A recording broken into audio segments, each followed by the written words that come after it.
Staff. It might be too soon because then we have to do the introductions and everything. But whenever you're ready, just do that. And then all you have to do Choose to share the screen. Yep, share whatever comes up. And then just remember to, Slideshow. yep, I'll get that started out. That part I know. And then, there you go. Here, So all I have to do is, share. and we're live. Yep, we're live now. Okay, guys, we're live.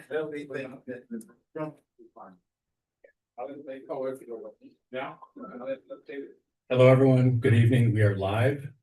Just FYI. More polite. Whoa. Yeah.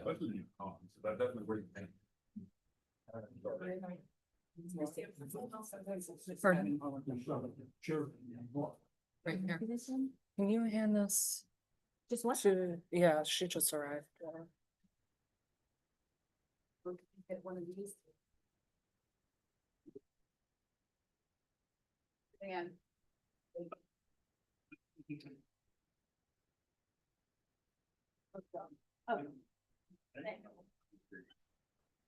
They're waiting for you. Oh my God. And here. Oh, we would actually be out of incomplete PowerPoints. I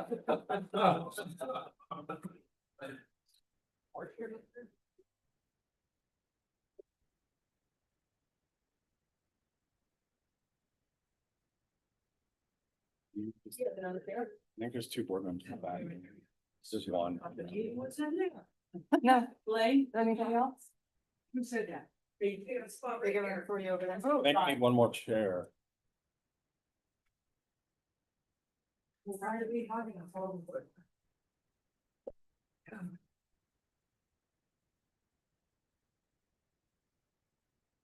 You know, I thought that was.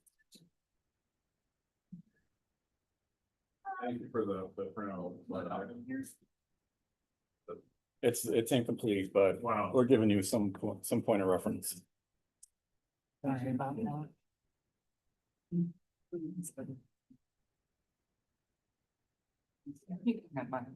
So we will get started in a few minutes. Just kind of getting everybody together here. We do have another board member in the back room. Hey, come on up. One of those. That was my spot. No. Nothing to write on.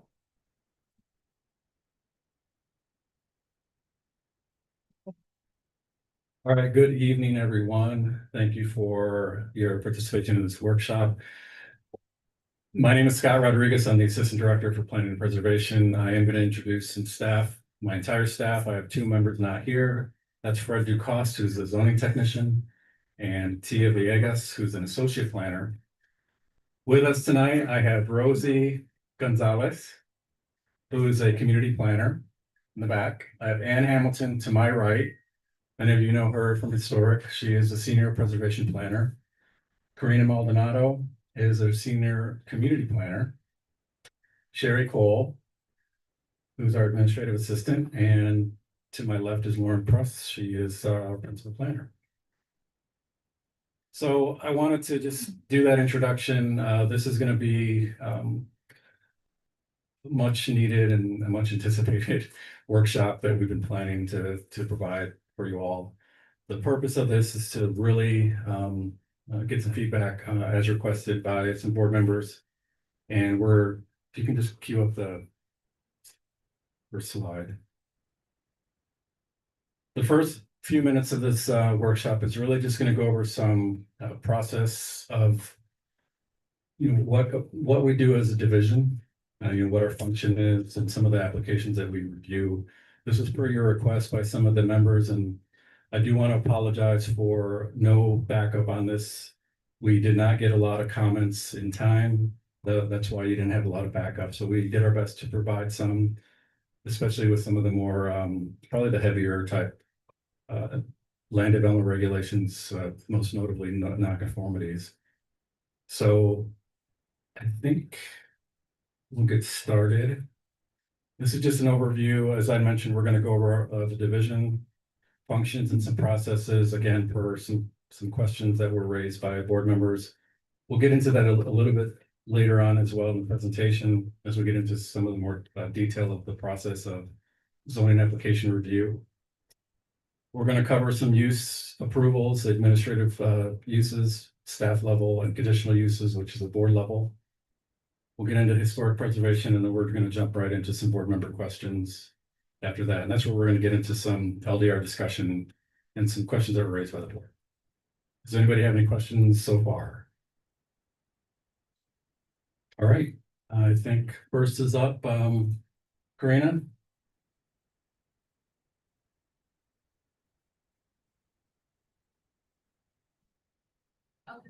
Nice to sit to this side. Hi, everyone. Again, I'm Karina Maldonado, the Senior Community Planner. You gotta get in that plane. Like this. Yeah. Nice slides. Okay, so I'm here to go over Planning and Preservation Division processes. For functions for planning and zoning, we do development review. Part of that includes building permits, site plans, use approvals, plan developments, annexations. We also do long-range planning. We're part of community studies, including neighborhood plans, mobility plans, and there are other functions that we do on a daily basis. We have a high volume of public information that we manage. We process zoning letters and LPR amendments. So this is our overview of administrative reviews. Administrative reviews are staff level reviews that typically are not seen by the boards. We did go over these items at the January training that we had. So I know we have some new board members that weren't here at that time. So I recommend looking for that video, but just a brief overview of that process that we do. We did receive a few questions about this, so I wanted to go over that.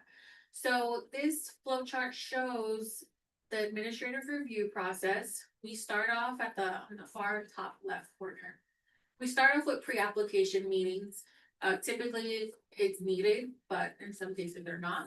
We conduct pre-application meetings weekly. Various staff members have these type of meetings, so it's a big point of our job is to have pre-application meetings that we have often. Once an application decides to apply for an application, they apply, they submit it, they pay their fees. That's the second box. And then staff does what we call a completeness review.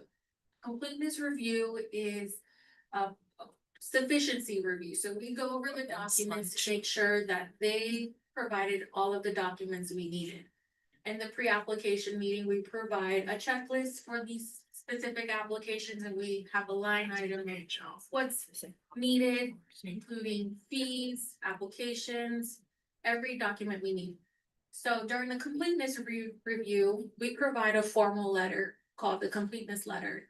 This letter identifies if we have everything that's needed to begin the review, or if we're missing items and what is needed to be done to be complete. So if the application is incomplete, it goes back to the cycle. We wait, we give them this letter, we wait for them to resubmit.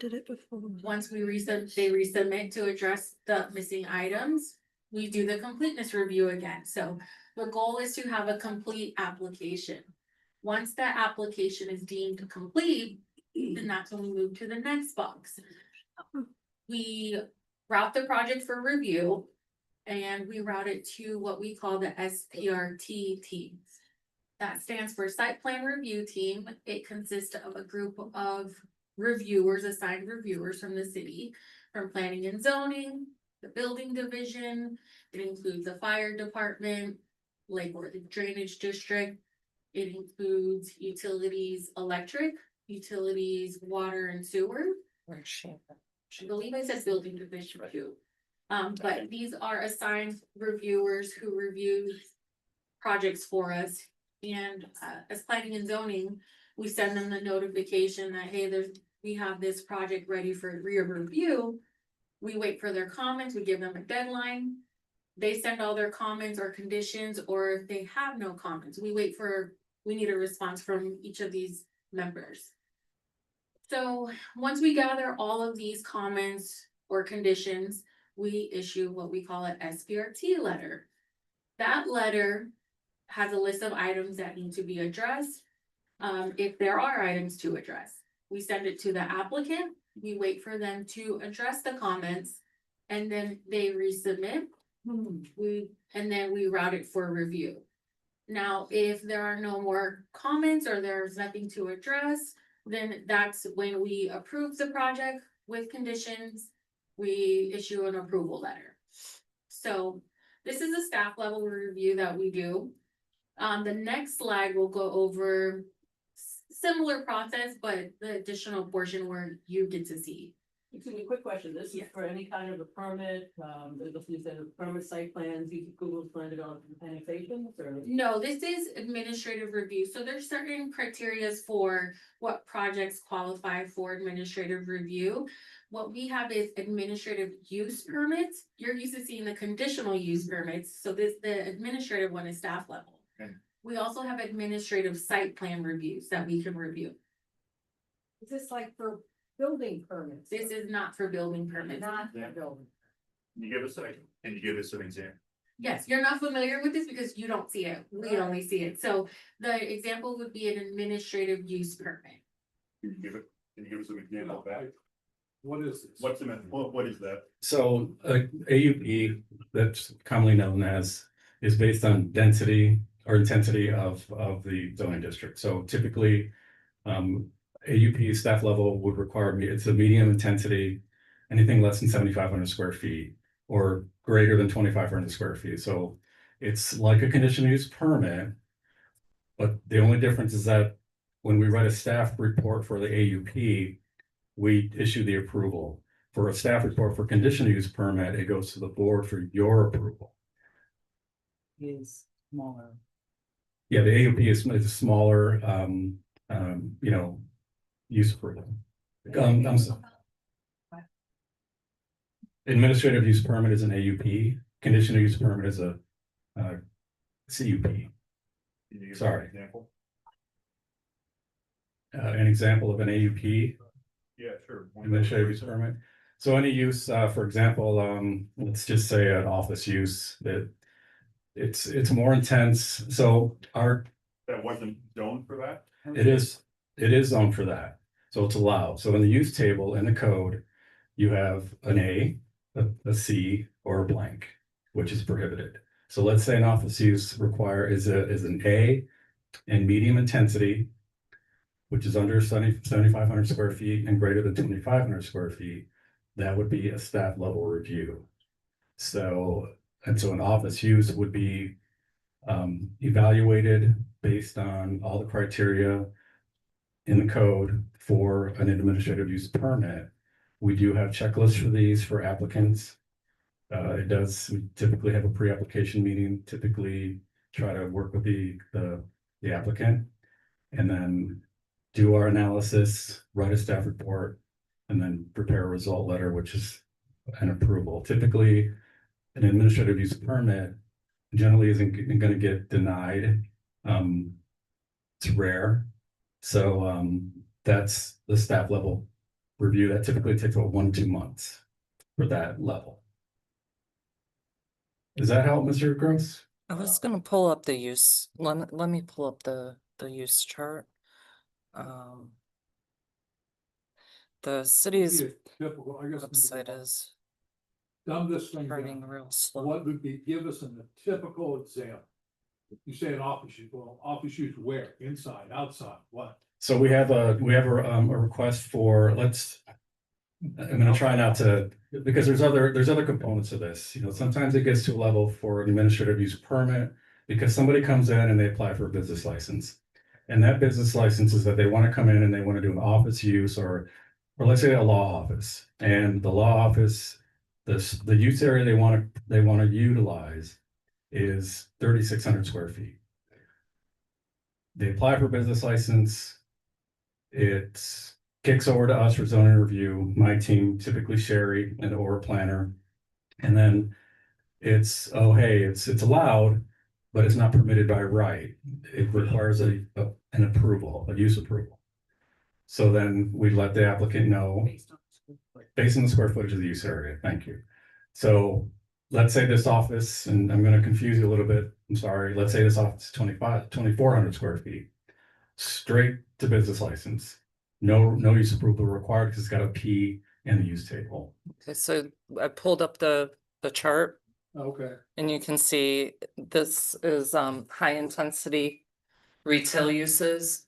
They're greater than 7,500 square feet and it lists where they're allowed, but they're only allowed as a conditional use. As a high intensity use in those zones where you see the C. So that means that goes to the planning and zoning board for approval. Let me see. Historic preservation board. Yeah, or historic preservation. And now as we get into the lower intensity uses, you can see there's some Ps and some As. Mhm. So under 7,500 square feet, the A uses in those in those zones, they would be approved by staff. The Ps would just would just apply for a business license. The A is, in addition to the business license, they need to get this administrative approval from staff before they can apply for their business license. They have to be approved. Okay, The P is by right. correct. That's only commercial. No, there are residential uses. There are classifications for residential uses as well. Not in residential. No, Okay. it's, Gotta make it clear. it just depends on the zone. In the residential zone, we don't categorize them by intensity, but any building over 7,500 square feet, so a multifamily building over 7,500 square feet is a conditional use. Under 7,500 square feet, if it's in the right zone, it might be a permitted use. And this does not need to be applied for, or it does need to be applied for with. If a business moves out and another business moves in for the same purpose. So typically in that case, that if similar business Right. stops and it's the same business wants to come in, if they're within the 6-month period, they can slide right in, no additional permit, go straight to business license. So what you're talking about, mixed use. Qualifies the 7,500. That way you don't need special.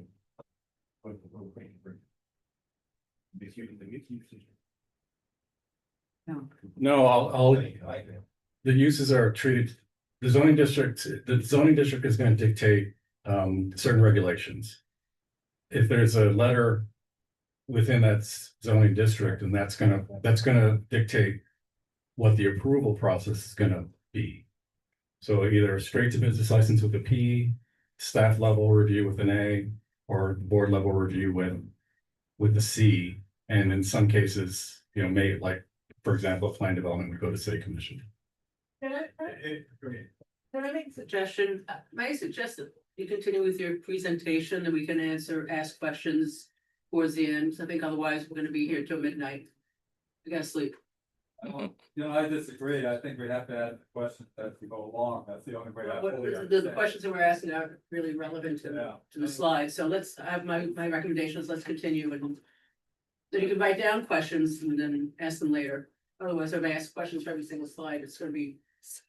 All night. So the last slide was the administrative review staff level application. So this slide shows that the board level review. This slide, thank you. There you go, sorry. So this is board level review. This is what you deal with.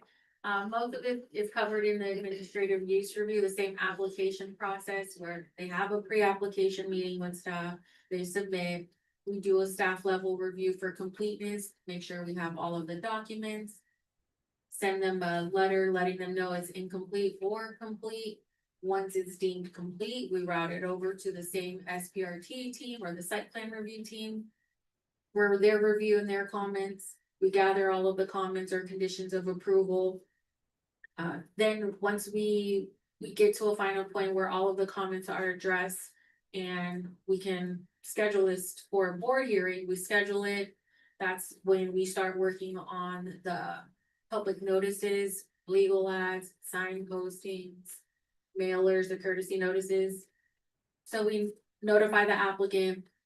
Then that's the same time we're drafting the staff report. That's the final project that you see from us is that staff report with our analysis and our review with our recommendation.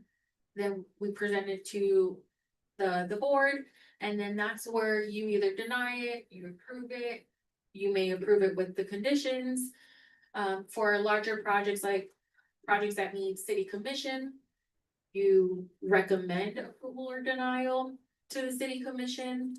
And there are some instances where you can request a continuance for more information. I know planning and zoning board has done that before, where you request additional information either from staff or from the applicant or both, and schedule the project to be heard or finalized at in a different meeting, a scheduled meeting. So that's the board level review. And then I'll hand you over to, oh no, I have the completeness letter here. So this is the completeness letter that I mentioned in the beginning where we do the sufficiency review. These items that are listed are items that are listed on the checklist that we provide to the applicant. We give them the information. It includes the project number, who's the assigned project manager, which is not always the person they originally met with. We give a description of the proposal, and then we list line by line what items are needed and what was provided or missing. So you can see here on this screen, it has the application was provided, but some items were missing. So that's what it looks like. We send them that notice, and then when they resubmit, we're looking for the items to be provided to staff so that we can deem the application complete.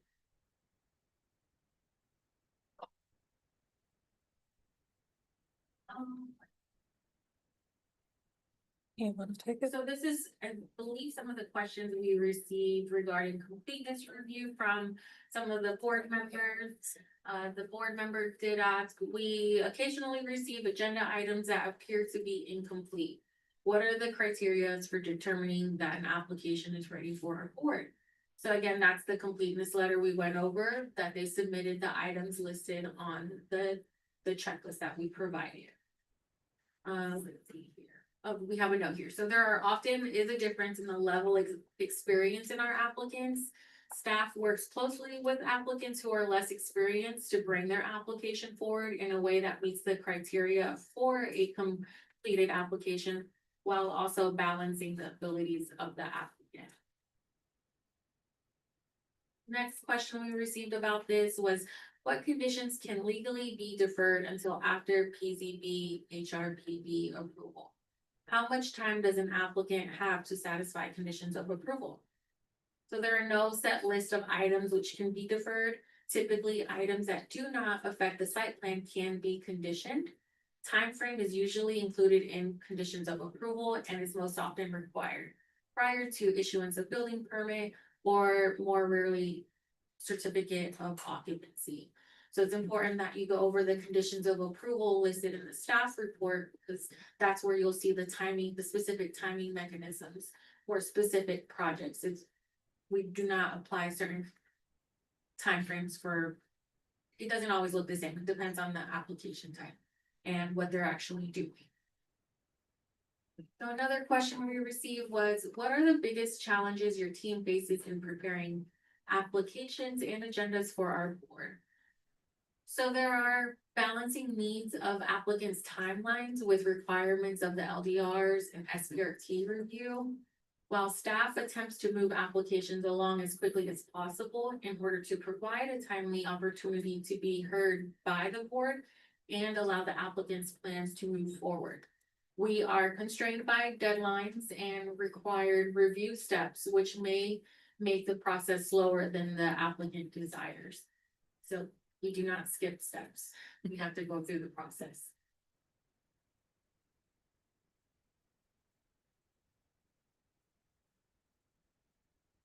So this is where I hand it over to Ian. Okay. Hello, everybody. Ann Hamilton, I'm the Senior Preservation Planner. Those of you that are on HRPB know me. Those of you that are on PZB probably don't. So quick overview of our Historic Preservation Division. Historic Preservation essentially does all of the functions that you've heard about for PZB. But Historic and the HRPB have specific functions that are not contained within PZB. So the Historic Preservation Board and Historic Preservation staff review all design and zoning related requests for properties in designated historic districts and individually listed properties. For demolitions, new constructions, additions, usually those are a staff level, relocations, exterior alterations, including windows, doors, roof replacements, siding, shutters, awnings, signs, murals. As a quick list, there are some more things, but that largely covers it. Again, most of those are 90% of the time handled at staff level. Really, the only time you see a lot of those items is if there's a difference between what the applicant is requesting and what staff essentially has in the design guidelines as something that's approvable. And in those cases, that's often when you'll see something like an exterior alteration come to you as a board level application. And then also ad valorem tax exemption. I know we've had a couple of those recently and we've gone over it for HRPB, so I won't go into depth on that. Most alterations to historic structures in historic districts do require a certificate of appropriateness. The intent is to assess the compatibility of the alterations to the structure or site and to assess the impact on the historic nature of the property and the historic district as a whole. And as I said, there's a set difference between what is often an administrative or a board level review, and that's contained in our COA approval matrix. So as a quick overview of the COA application process, the application process for something that's a more planning focused application like a CUP, for example, would follow that path that Karina showed you for a conditional use permit. So we do follow the same functions as applications that go to PZB for items like that. For items that are just a COA, so we start out with the applicant submitting a COA application and supporting materials. Staff reviews the application for completeness, similar to what you saw before. It can either be deemed incomplete or not in accordance with the LDRs or the design guidelines, at which point we probably request that the applicant resubmit with corrected information. From that point, it moves to what I was referencing, which is the COA approval matrix. So applications can either be heard administratively, which is granted at a either building permit or COA at a staff level. So that can be granted. An application is sent to the building division for review. If it's an administrative approval, or if the COA matrix says that that item does require HRPB review, that is when you'll get to see us. We, send you the staff reports, the application, and that's based on the design guidelines and the requirements in the historic preservation ordinance. So you can go in three directions with that, similar to any other application. A denial, that would require the applicant to either resubmit with new information or to appeal to the city commission. You cannot resubmit a COA application within a year unless you've substantially changed your application. If it is approved or approved with conditions, you get a development order, which is produced by staff and signed by the chair of the HRPB. And then at that point, usually the applicant will go in for building permitting. They'll submit their corrections. At that time, when we review the permit, we make sure that it complies as submitted with those requirements from the development order. And then similar to an administrative permit, we will approve the building permit at that time and send it on to the building division for review.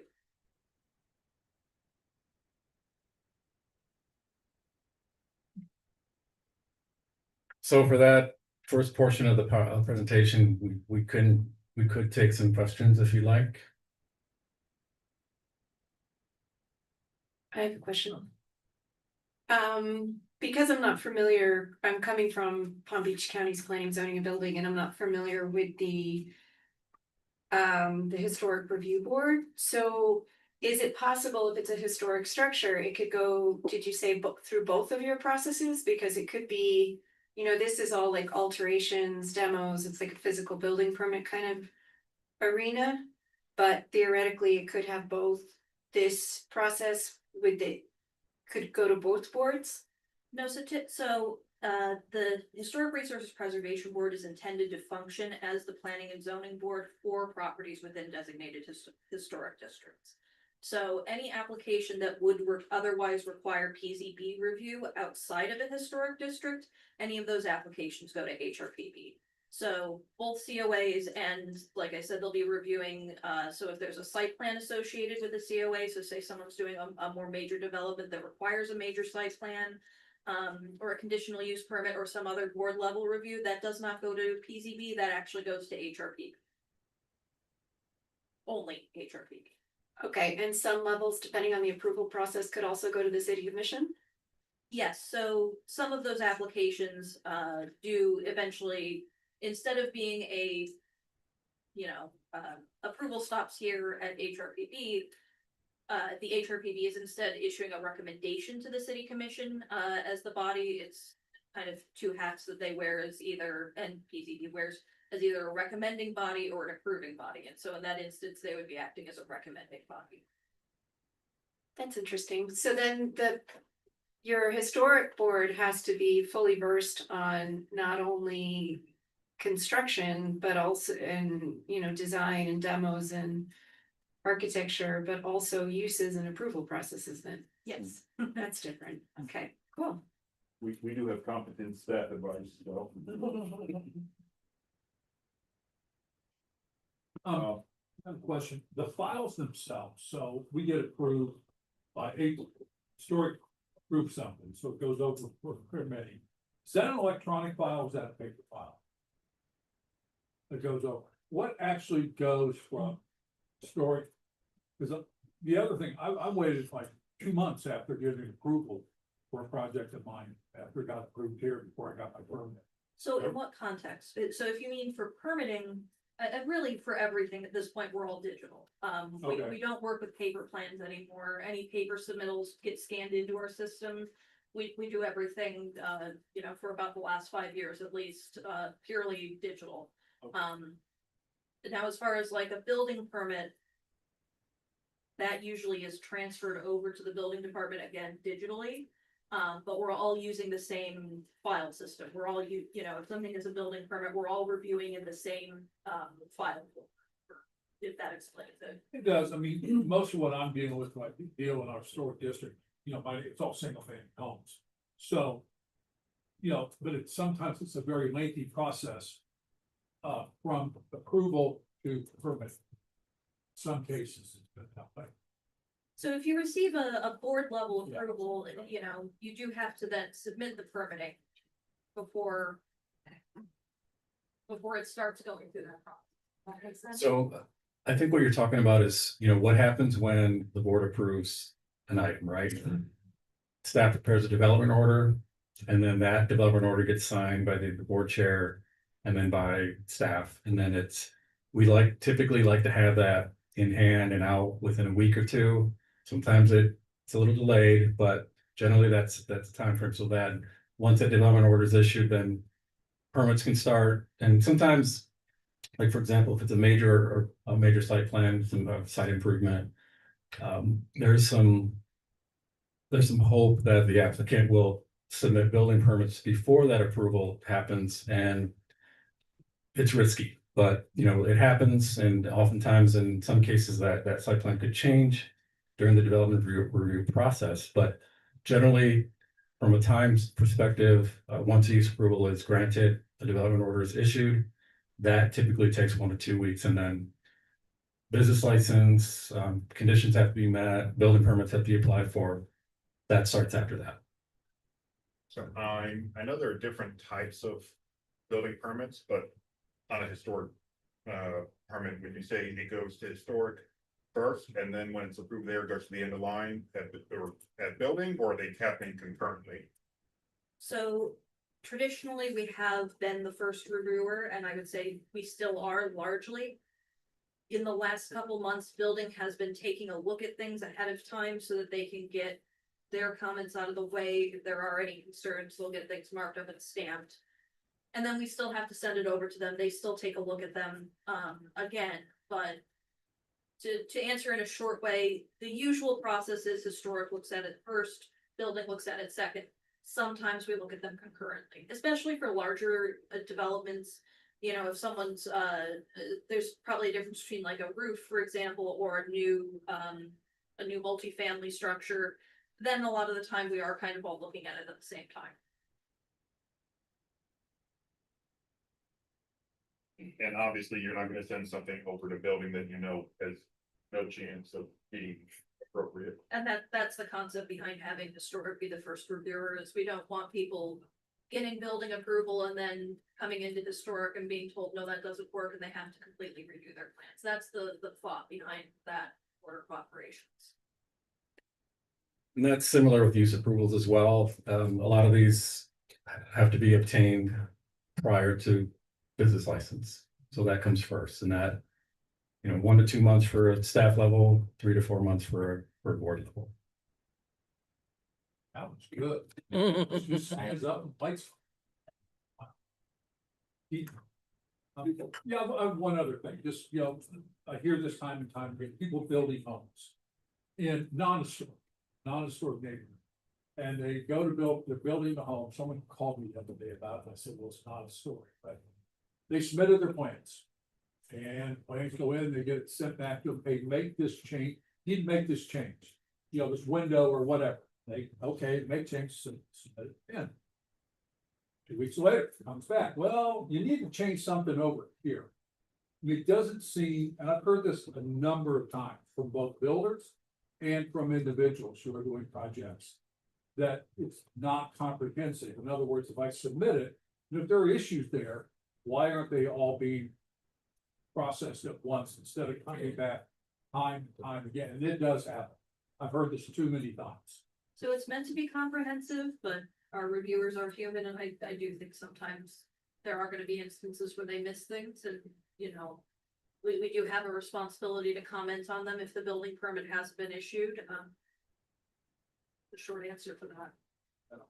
But most of the time, we do intend it to be a comprehensive review. You're supposed to get all of your comments out the door to begin with. It's just, again, sometimes you miss something on one of the elevations. I know I've done it. I think every reviewer's probably done it. You see it on the next round, and I will say I personally feel bad about it.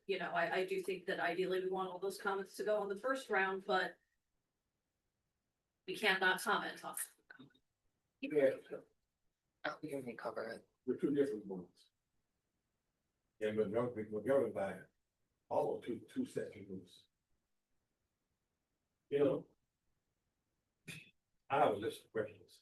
I don't want to take the time, it was growing for time. Why can't, when we don't have any cases, because I think our board should have this meeting, said the board will sit itself, said the ZBA board.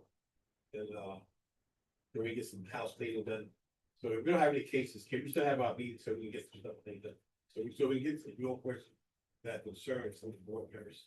So you're welcome to ask any questions that you have tonight. I will say we are trying to keep this focused on planning and zoning related I items. got two sets of rules.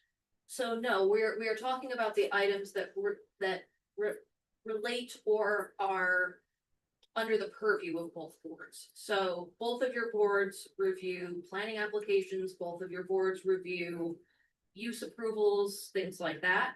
That's why we're discussing that, or things related to the LDRs. If any of you, and I think we've talked about this before, have any specific historic related questions, we're gonna schedule another workshop just with you probably later this summer where we can have a broader discussion about those items. That meeting. Yeah, we'd be happy to do that, Mr. DeVoe. That's kind of the plan. Right now, we're really talking about a lot of elements that cross over both boards. So that's really what the workshop's intended for tonight. You can also have that question. They're very responsive. No, we're gonna get on the record. We can do a workshop. Before we move forward, I just want to make a comment, and my apologies, I forgot to introduce Elizabeth Lenahan, who's our city attorney, very valuable member of our team, and just totally missed that one, so. Does anybody have any other questions about the process and of the presentation so far? I do, want the learning experience paid for our last meeting, regarding quasi judicial, about you only can use the evidence that's presented in the package. So that was a learning experience. Because I came from Fairfax County, I did a lot of zoning work there as a volunteer. And, it was a matter of getting out and know what you're dealing with. And that's not the case here, which I really find very difficult. Well, I don't think there's anything that says you can't visit a site or drive by a property or look it up. It's preferred that we don't. But as long as we disclose it at the next meeting. I have a question on that. I haven't heard of a quasi judicial proceeding that hasn't allowed testimony at the hearing to be reviewed and presented and considered. Is that the case here? We're not allowed to consider public testimony or expert witnesses that attend a hearing? No, that is definitely the case. You can do all those things. The issue is when you're sitting as a member of the governing body that's making those decisions, you're not supposed to independently go and do your own investigations or your own site visits. You're not supposed to be building your own base of knowledge that the other members of your board don't have. Or that members of the applicant or an affected party don't have, because the purpose of a quasi judicial hearing is that you are basing your decision on the evidence and testimony presented at the hearing, in the packet and through testimony and presentations that are given at that hearing. If you have gone out and had independent conversations or site visits or done other investigations, it's considered in Florida to be prejudicial to the proceedings. The state of Florida and city of Lake Worth Beach have provided an opportunity where by disclosing those matters that you can remove the prejudice, but it also, by disclosing, you have to give a fair amount of detail. And one of those reasons is to allow the affected party or the applicant or the city, depending on, what the information is, to ask questions and get clarity and rebut any information that you have. Because then you kind of put yourself in the position of testifying as a witness to what you have observed or what you have heard. And also to give your fellow board members that same information, because you're all supposed to be using the same information to make your decision. So that's really more just as board members, what your responsibilities are. What we I have, learned the hard way last time. what we have in Palm Beach County is we have disclosure prior to every public hearing item, where whether it's the elected official or the appointed body, they just say, so-and-so called me, so-and-so called me. I drive by that property every day, these boards get lobbied by agents, right? Just like in unincorporated county? That doesn't happen here? Cause it happens in unincorporated county. I haven't yet. I've gotten one or two calls on planning and zoning. I've gotten 1 or 2 calls in the last 5 years. And I haven't called them back and I've disclosed it at the meeting, but I think what they're trying to avoid is more the private investigation where somebody goes out to the site and drives around and talks to the neighbors. We've had some of those occur before where there was issues where you go out and kind of canvass and try and get their own information, really dive in and try and figure out what's going on, and that's what's. But driving, I think we've gotten clarification. If you're driving past it, if you've seen it, you have knowledge of it, that's not a problem at all. But if you're actively going out trying to, be your own private investigator. Ralph Nadery there, going to investigative journalism on site. Okay, I get it. Well, the issue is really make an impartial decision. I mean, that's really the issue. You bypass it, 100 times, don't have an opinion about it, and it's not gonna sway whatever, your vote is. I think that's really the cogent issue. So Except if you drive by, you very well may have an opinion. If you've seen it, then you have to, I guess, state that. Yeah. Or recuse yourself, it's really a strong opinion, I suppose. Right? Yes. So I have a question related to the evidence for quasi judicial hearings. I guess that's very specific and anything that is actual part of our ordinances, part of our laws, design guidelines, things like that, we are allowed to review those prior to a hearing. Right, to be familiar with what our codes and laws are, those are, everything that is adopted by the city is part of the evidence in that hearing, regardless of whether or not it's being presented, and therefore we can review it, is that? That's correct. So, what your staff will do is say, we have reviewed the codes for you and we have given you an analysis of how we think this application meets or doesn't meet that particular portion of the code. You as board members are kind of tasked with familiarity with the code. So read the code as much as you like. Read it right before bed every night. Sleep super soundly. So yes, so the comprehensive plan, the land development regulations, the design guidelines for historic preservation, the major thoroughfare guidelines, and the strategic plan, and all those things are the things that your staff is looking at to give you the analysis that you need to make the decision. So yes, you may familiarize yourself with what the language of those codes say independently, because that's what you're tasked with, kind of basing your decision on. Anyway. So if we get the packet and it has something and we're unfamiliar, we don't understand it, we can go reference the code. Absolutely. We are allowed to do that research, we're just not allowed to go to the job site and try to see things there. Well, so familiarizing yourself with the code is one thing. Doing investigations to like, oh, well, how do other people do this in other places, and how, investigating the issue is different than familiarizing yourself with the code. Right, okay. Makes sense. So I did a little bit different topic, which just, it's part of when we get into the bigger planning and zoning, we talk about specific to historic preservation. We have a lot of non-conforming properties. We're gonna talk about non-conforming. Well, is there any specific thing for historic where they have the ability to grant variances or anything if it's a historic property that's now non-conforming? Is there any additional benefit that they have to be able to? Contributing structures, yes, non-contributing, no. Non-contributing structures are essentially treated for the most part like any other structure within the city in regards to non-conformities. Contributing structures get more leeway. For example, in building code, they're not required to meet current building code and things like that, just by virtue of being contributing. But in terms of planning and zoning code setbacks, pervious areas, density. Not any different than we would treat any other non-conformity. So being historic, having a historic ADU, if the city now says you can't have an ADU there and it burns down, there's no benefit to being in a historic district with having that as a contributing property. Well, I mean, if something burns down under the city's code, we do have essentially an allowance, and again, we'll get into this, I think, more in the non-conformity section, but we do have an allowance where if it's destroyed by an act of God, you do have a specific amount of time where you can reestablish that use, to allow for situations like that. But that would be anywhere, not just. But yeah, Not exactly, anything that's specific, anywhere. so, okay, that's all I was gonna say, thank you. There was a garage in my backyard that burned down in 1968. You're outside the window.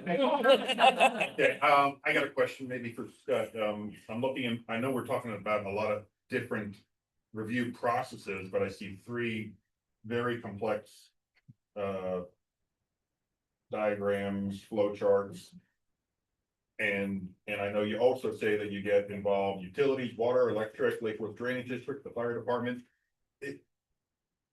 Depending on what type of permit it is or application it is. Those are reviewers that are part of the site plan review team. So from time to time, through our professional experience, we might provide a comment that crosses department, areas, but generally we leave that up to the departments themselves to make those comments as they review the application.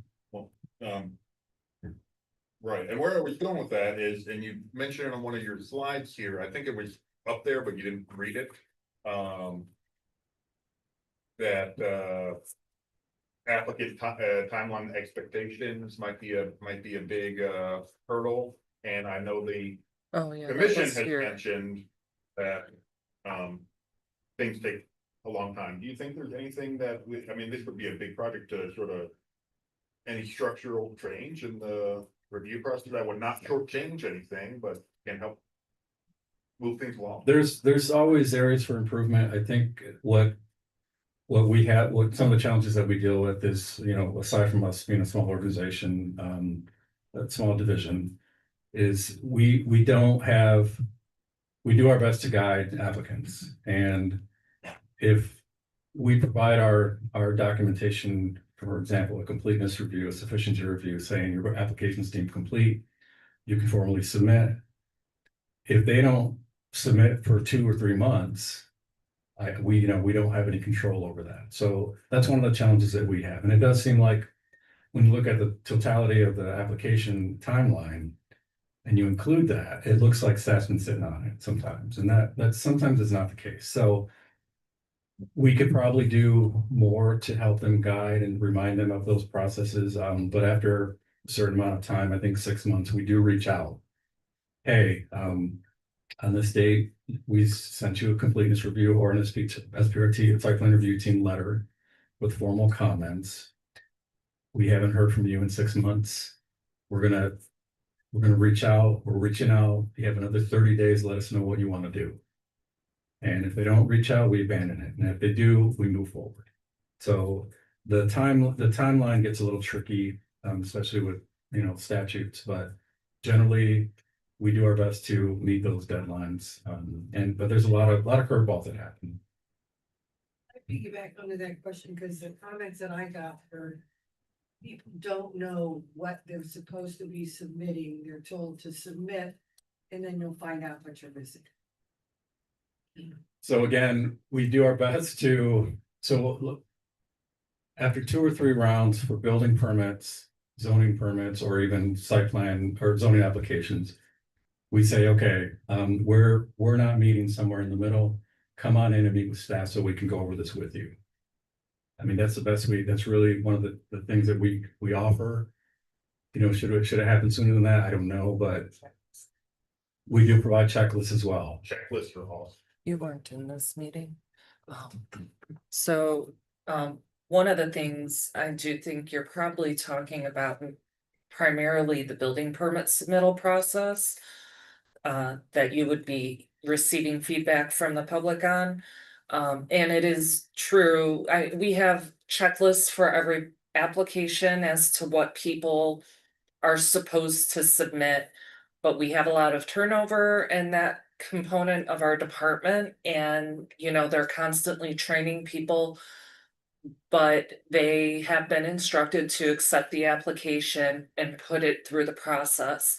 We're working on we're working on a couple different initiatives to address assisting customers with completing their applications up front. And so one of those is our new permitting software, where they will have to submit digitally, but they won't be able to submit unless they have every single document. They won't be able to complete the process.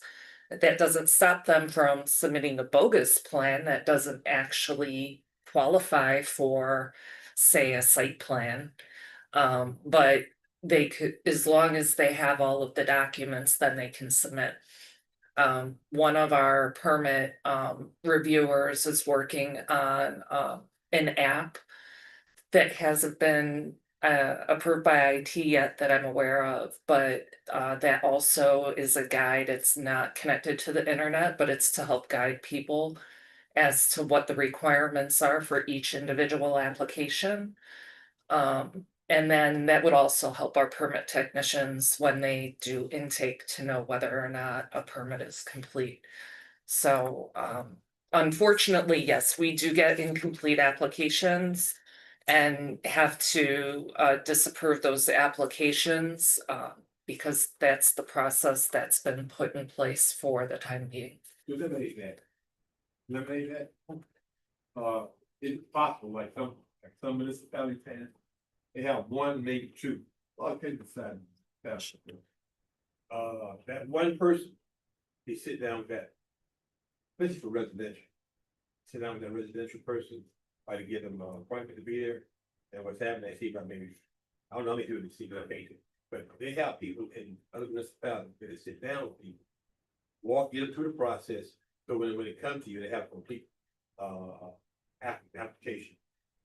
in the city, just get one person to do that, then you won't have all these problems, you won't, you know, it's not like trying to work. People in the city. So I don't want to get too in depth I- with I- building permit review because that's just one of the functions of our division. Really when we do a zoning review and it's applicable to disapproval comments that we provide, we will meet with that know. person, and we will also loop in building staff as needed. But again, I don't want to get into really the depth of the building permit process. Is it possible to have somebody? We technically do that already, but we don't have one designated person on my team that does that full time. So each project manager, each zoning reviewer who is found in that situation or has provided comments, disapproval comments a couple times, they will they will ask that customer to come in. They tell you, I believe they have a time in 2 o'clock every afternoon, you get. Come in, walk in, and meet someone after, there are people working where you want, they don't have time. We have on-call function that's 9 to 4 every day. We are available to meet with anybody. Ideally, if somebody comes in for a specific permit for a specific planner, if they're not available, one of us will jump in and help them. I had a question about the crossover with the two different boards. So who is the local planning agency in Lake Worth? Is it the P and Z or the H? It's both. So if, for example, if an ordinance comes through, it would have to go to the planning zoning board and go to the HRPB, Historic Preservation Board. So they both review the draft amendments to the land development Yes, and regulations they as provide well? recommendations to city commission. Yes, That's interesting. Even ones that have nothing to do with us. absolutely. Apparatus. Yes. All right, if there's no other questions, just gonna start moving on. We do have quite a bit to get to and we want to keep you all night. So I'm gonna cover this. I think we need to move, right? This isn't the right, No, this is right. Oh, we did actually, sorry. we moved out. Yeah, there you There go. you go. All right, so couple of board member questions related to communication with staff. Essentially, we serve as advisors to the boards. If anybody has any questions, you can reach out to us, you can reach out to me. We'd be happy to assist you. We have offered to board members and it's still there. Any Monday before a board hearing, if you would like to reach out to us for any questions that you may have on any of the projects, we are available. Generally, we're trying to do it like in the afternoon, 1 to 4 kind of thing. But please reach out to us if you have any questions related to the item that's being heard that same week. Again, second question, we serve as a resource to the board. And I know that some of you have reached out to us before, and we're always glad to help.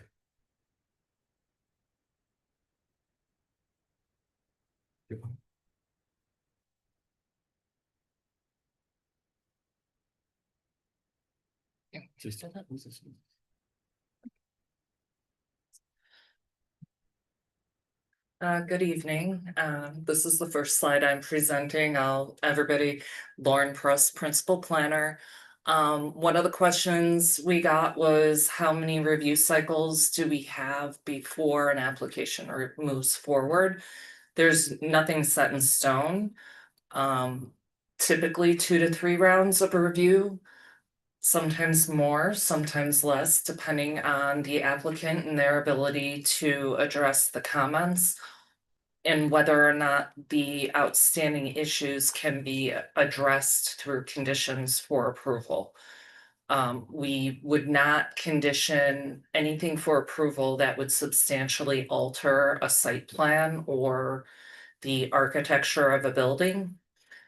And so an applicant can request to be placed on our agenda, even if comments remain unsolved. Like I said, we will do conditions, but there can be kind of a point of where we get to a place where we agree to disagree on a situation and it could result in a recommendation for denial. Or a condition that is so substantially in opposition of what they're proposing that, you know, they would object to that condition.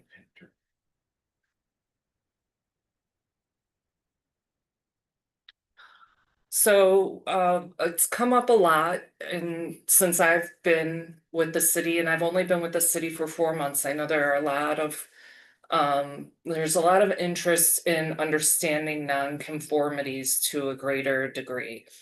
And in addressing this and just kind of approaching the topic tonight, we felt that this topic in and of itself deserves its own dedicated block of time. I handed out the nonconformities section of the code so that you guys can read it for yourselves and take some time to understand it because it's complicated. It's a lot of information to present in one evening. So it would be helpful for you to be prepared in advance. So you're kind of familiar with the topics, but I'll give you a brief introduction this evening so that when you go home and study, you have some context. And then we'll come back with a more formalized discussion in a couple months on this specific topic. But nonconformity is what we refer to is the lawful continuation of buildings and structures, land uses, lots of record that were established in conformance at the time that they were established. And over time, the codes have changed and they no longer meet the code. So we have 4 categories of those kinds of nonconformities defined by the Lake Worth Beach Code, which is not always the case, but it's very helpful because we look specifically at nonconforming uses of land. That's a use of land that like outdoor storage. There may be an accessory structure that's also used, but primarily a use of land like outdoor storage. There are non-conforming lots of record that don't meet today's standards. We've changed the code. At one time, a 25-foot wide lot was permitted. Now the minimum is 50, but we have lots of 25-foot wide lots, and some of them are still developable. We can get into specifics at the next meeting about other certain neighborhoods. They're not. They could be size, width, lot area, depth. There are non-conforming buildings and structures with respect to maybe how big they are, how tall they are, where they're located on the lot. They might be too close to the lot line. Too small. We have a minimum size of a dwelling unit. And then there are non-conforming uses of buildings and structures, and that's when, for example, an industrial use was permitted 50 years ago, and it was built as an industrial property, but we've changed the zoning and industrial is no longer permitted there. The use can continue. So the code is designed to allow those uses and structures to continue and to be expanded with very limited situations. It's now we are planning to study non-conforming uses and structures as part of our broader ongoing business-friendly initiative that you may have heard about. We've recently worked on amending our business licensing regulations, but we're also going to look at the nonconformity section of the code as it relates to nonconforming uses.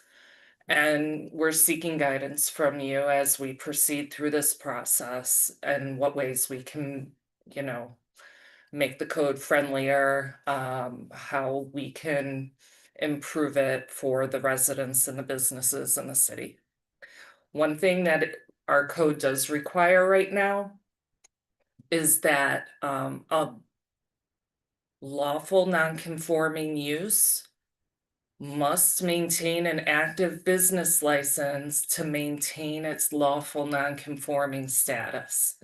And there's some timeframes wrapped around all that that you'll read in the code. But that is one of the, when we look at a lot of use approvals, and sometimes they've been vacant for a period of time, but they've maintained their business license. That is one of the things that we look at to allow that lawful use to non-conforming use to continue. So we'll be bringing that forward for you for further discussion. I have two questions on that. So I can get a business license even if my business is not currently active? I can, so that I can maintain my use? It depends on when the inactive, Like, I'm closing my restaurant for 2 years to renovate. Well, you're renovating. still technically If you're, you get a business license for a restaurant, if it doesn't have an open restaurant. yeah, with proper documentation, that Yeah. was something we would consider. Mhm. And then something that I just wanna, that I see here, I see 3 months, I see 6 months, and then we talk about processes that take 2 to 3 months. We would never make the approval process interrupt someone would never time out of a non-conformity because they're in the process of applying for it. There's Correct or not? there's a component of intent to remain open. Like pursuing a development application actively, not just filing and then letting it sit aside to satisfy a code violation, but actively pursuing a development application. There are components that we can look at for intent to sustain that lawful non-conforming use. But we can get into more of the legalities of that. There's our code, and then there's also case law that we need to look to as well. It's a very complicated, particularly with non-conforming uses.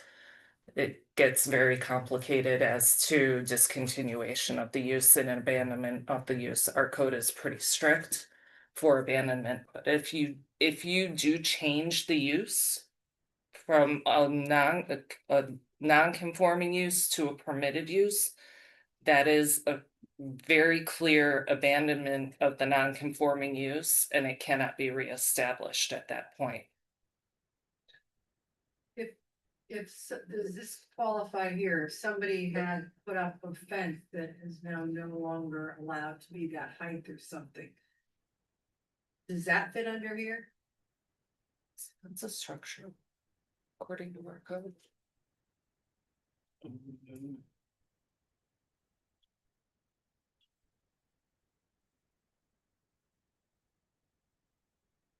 I don't know the definition of structure well enough yet to know whether or not a fence falls within the definition of structure. Because we regulate non-conforming structures, but sometimes things that have a location on the ground aren't necessarily a structure by our code.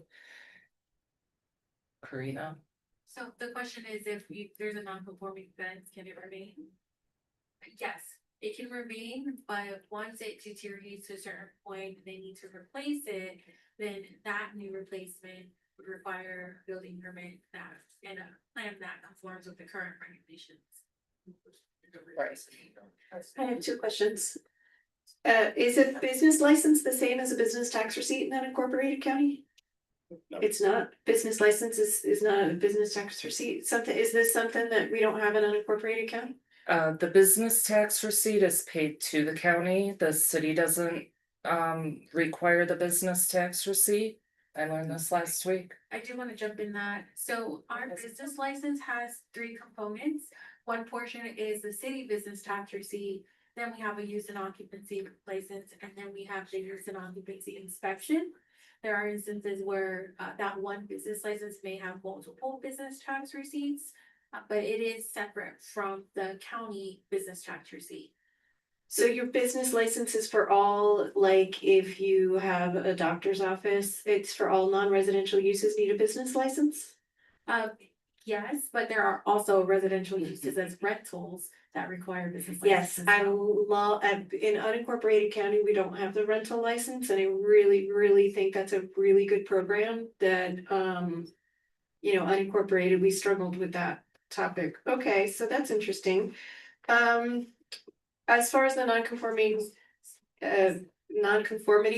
when was the last time there was a wholesale examination and discussion with the board? Like a long time ago, not in recent memory? Long time ago. Okay, because these nonconformities, the code that was provided looks extremely similar to unincorporated, and my professional opinion is that nonconformity language can encourage blight. While I was zoning director, I had multiple instances where, you know, in the 50s, you could build right on the property line, and then somebody would come in and the tenant, for whatever, wanted to go from 3,000 square feet to 6,000 square feet by taking over 2 bays. And, you know, the zoning principal planner would come over and say, okay, well, this needs now a site plan approval. And I'm like, you can't do a site plan approval because it's on the lot line. And as the development review officer, because that's the way unincorporated works, I would just, you know, I would have to waive situations from coming through DRO. And we had one with Juicy Crab, and I regret, you know, that was when I first started. We made it come through DRO. It was completely non-conforming. It cost $1 gajillion for them to bring it up to code.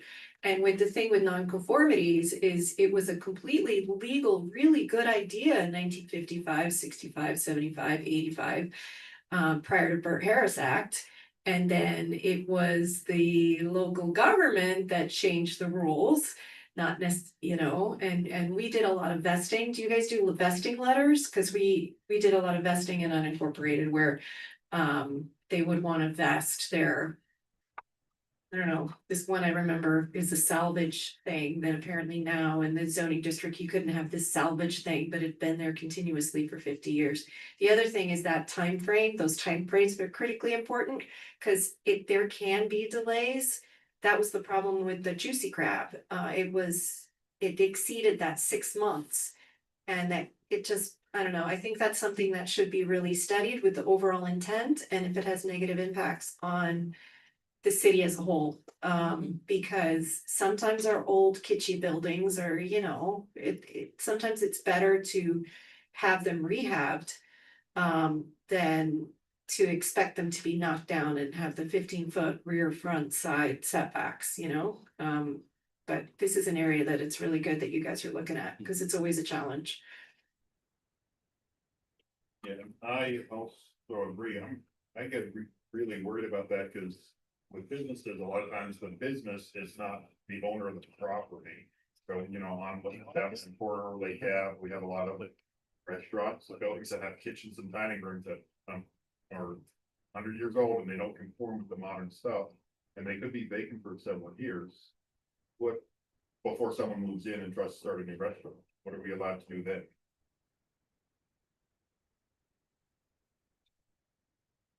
You talking about building code? I'm sorry, we were, We were talking, my apologies. yeah, my apologies. I think then I'll subject to them back to building code. Yeah, so we're really, when it comes to nonconformities, we're really looking at it not with respect to building code. Well, build business licenses, because they'll have a business license, you need parking, right? Then building code is that, Correct. you know, no one on Lake Ave has enough parking. That's why we're building a garage.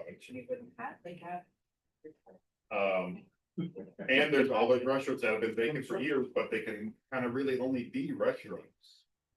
And when someone moves in, are they now having to bring everything up to code? These are excellent comments and questions. And I think it's very valuable to have these, and we will have this discussion further. But I do want to move on if that's okay. I do think we did want to have the building official available when we have this conversation in the future, because there are other elements besides restaurants, such as buildings in the floodplain and substantial improvements. That's just what. So it's a very complicated subject, so. All that call. Well, point noted. So, Sorry, I did want to just point out in on page 2 of 5, which you gave us in item 2, is kind of what I was getting at or looking at with regards to the historic, where it appears that if a property is in historic,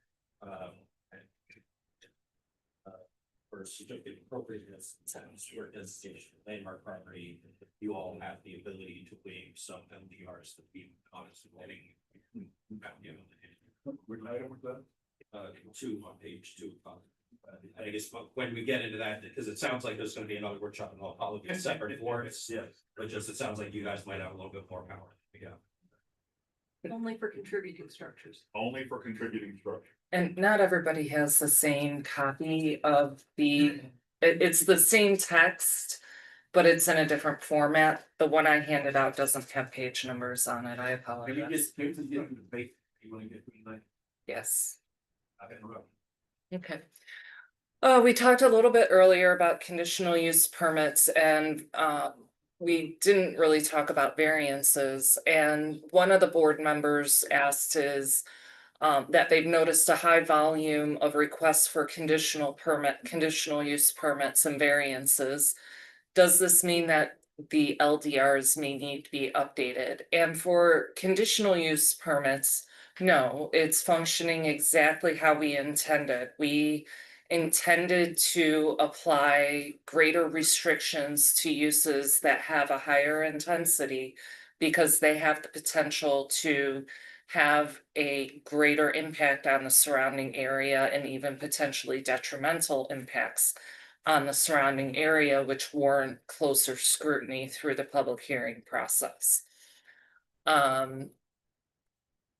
So conditional uses are uses that are generally compatible with the other uses permitted in a district, but require individual review of their location, design, structure, configuration, density, and intensity, and may require the imposition of conditions pertinent to those conditions of their operation. Variances are intended for height, area, size of the structure or size of yards, parking requirements, and other area requirements such as open space, impervious surface, things of that nature. They're a mechanism intended for special circumstances that apply only to one particular property and prohibit the applicant from following the letter of the law. The property there should be something peculiar or unique about the property that renders the strict application of the code unreasonable. Such as topography, mature tree and preventing an addition in the proper location, unusually shaped lots, things of that nature, or the existing location sometimes of the building on the property may warrant a variance if they're able to prove that it presents a hardship. Laura? I've never understood the difference between a variance and a waiver. So maybe in our historic district, we have waivers for our historic districts that I think are a little bit more lenient than the standards for variances that are in the code. The standards for variances require you to prove a hardship. Like I just described, but a waiver may be something that can be granted by staff at a staff level or the Historic Preservation Resources Board. They are allowed to grant waivers. I would say the key difference is almost sort of the waivers are intended as an incentive to property owners, so. Typically they're only offered. When we're getting something out of it, so, we're getting the preservation of a contributing structure on all sides, or. We're getting, something like that, or provision of workforce housing, or, the city gets something out of a waiver. A variance is hardship based by nature. I think that's the main distinction between the two. They're similar concepts, but a waiver is a little bit more flexible. Not self-induced hardship. Well, yeah, you can never get a variance for a self-induced hardship. We will try.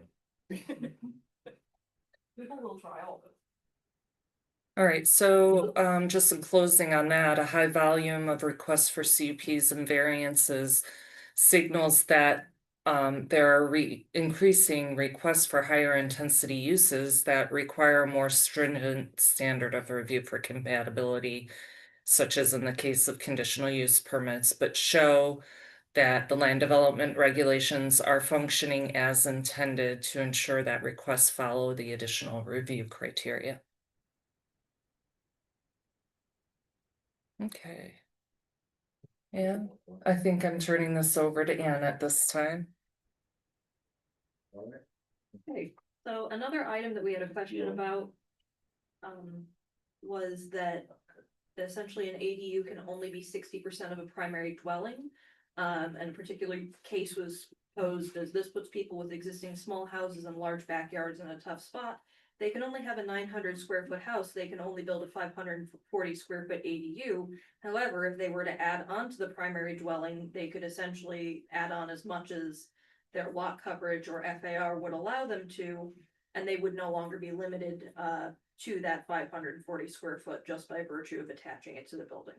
So the particular LDR sections that pertain to that, and I think the historic board particularly has a lot of experience with this because we've been getting a lot of waivers for the planning and zoning board members. Like we discussed, we are authorized to grant waivers to contributing structures in historic districts. Particularly, a lot of the time, we see them to either exceed the 40% allowable for an accessory structure.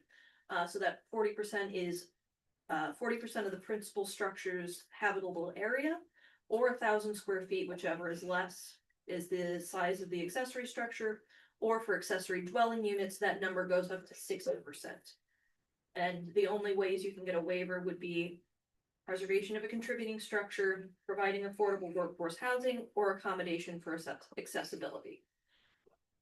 What we are, based on this board member question, and I think it's something that would be worth considering just based on the volume of requests that we're getting about this. We're seeking guidance essentially to see whether we should modify this code section or other standards for ADUs. In particular, in order to provide flexibility and housing options as the city grows. Like I said, that provides us flexibility, affordable housing, allows, all of the pros of ADUs, allows people to age in place, people can rent out their properties and get added income. And essentially, I think we'd be looking at, allowing more flexibility similar to what we have for contributing structures to properties outside of historic districts or non-contributing structures. The only area that I think we would need guidance on and we would need to be particularly careful of is accessory structures and accessory dwelling units are meant to be accessory to a principal use. So there does have to be some sort of definition where an accessory structure, an ADU, is by necessity going to be smaller than the principal structure. But I do think we would like some direction from you as far as if you think that's something that could be updated, what does that number look like? Or what does that standard look like, if anyone has it? We discussed that at the summer meeting. That's part of the. Well, you're welcome to discuss it now. So we really need to discuss it now is because we have the opportunity as boards not just to review what's being put in front of us, but to make suggestions. And the problem is if we as a board make a suggestion, you guys have to review it as well. We can't do things separately as two boards. Because both of us need to vote on the. Once again, So that was. we're in the historical board, we're in the historical board, our guidelines is a little bit different. A little different. from yours. Yeah, but if we wanted to make this change, we can't because it has to be, both of us have to take the action at the same time in order for it to go. We're not saying, we don't take it tonight. Well, we're not gonna write it tonight, but we would like your input. I've had suggestions that this is one of the things I've been bringing up for a while, and I've asked, and I've been told you can't because we need to have a joint meeting. Well, And so before I've been asking for this meeting. You have a suggestion? Yeah, I'm I just don't thinking- think this makes a lot of sense, like. Well, I mean, I would agree with you, I just don't know that I could pull out of my hat. Okay, let's do this. yeah. Well, I don't know Yes, we can. why necessarily, so what was told to a client of mine. Mhm. Was that he, and this, we have this in the, was that he had a very small house in the front of the property. He wanted to build a second unit on it, he was in the single family, 2-family zoning, which allows for that. And the house was about 900 square feet, and he was told he could build a 540 square foot accessory dwelling. Or he was told at the time that the code doesn't say which of your two dwellings has to be accessory and primary. So he could make the front one the accessory, and he could build a 1,500 square foot house. So now he was told that he could build a 500 square foot house or a 1,500 square foot house, but anything in between he wasn't allowed to build. But you know, And it didn't make sense for any of them. The So what only- we ended up doing is connecting them to, we built this, there you go. we connected them together with a closet, spent $50,000 extra in money, which defeats the purpose of building affordable housing. $50,000 and making the property worse. Problem not solved. That is the problem. You could have. But then it was a duplex and then it was okay in the code. I have a question about, so you can, in unincorporated county, everyone gets to have an accessory dwelling. With all of the residential zoning in Lake Worth, can everybody have an accessory dwelling? No, only some? Not in SFR, which is 7 dwelling units an acre district. Anything above that would allow it. So SF, single family, 2-family, 14 dwelling units an acre, that'll allow it, multifamily districts, but those single family residential districts we don't currently allow. Is this looking at allowing single family to have ADUs too, or no? This is only looking at where an ADU is currently allowed on those limitations. So unincorporated county is also looking at ADUs as well. I wish they would allow tiny homes on wheels in the acreage where it'd be kind of cool, but that's not allowed.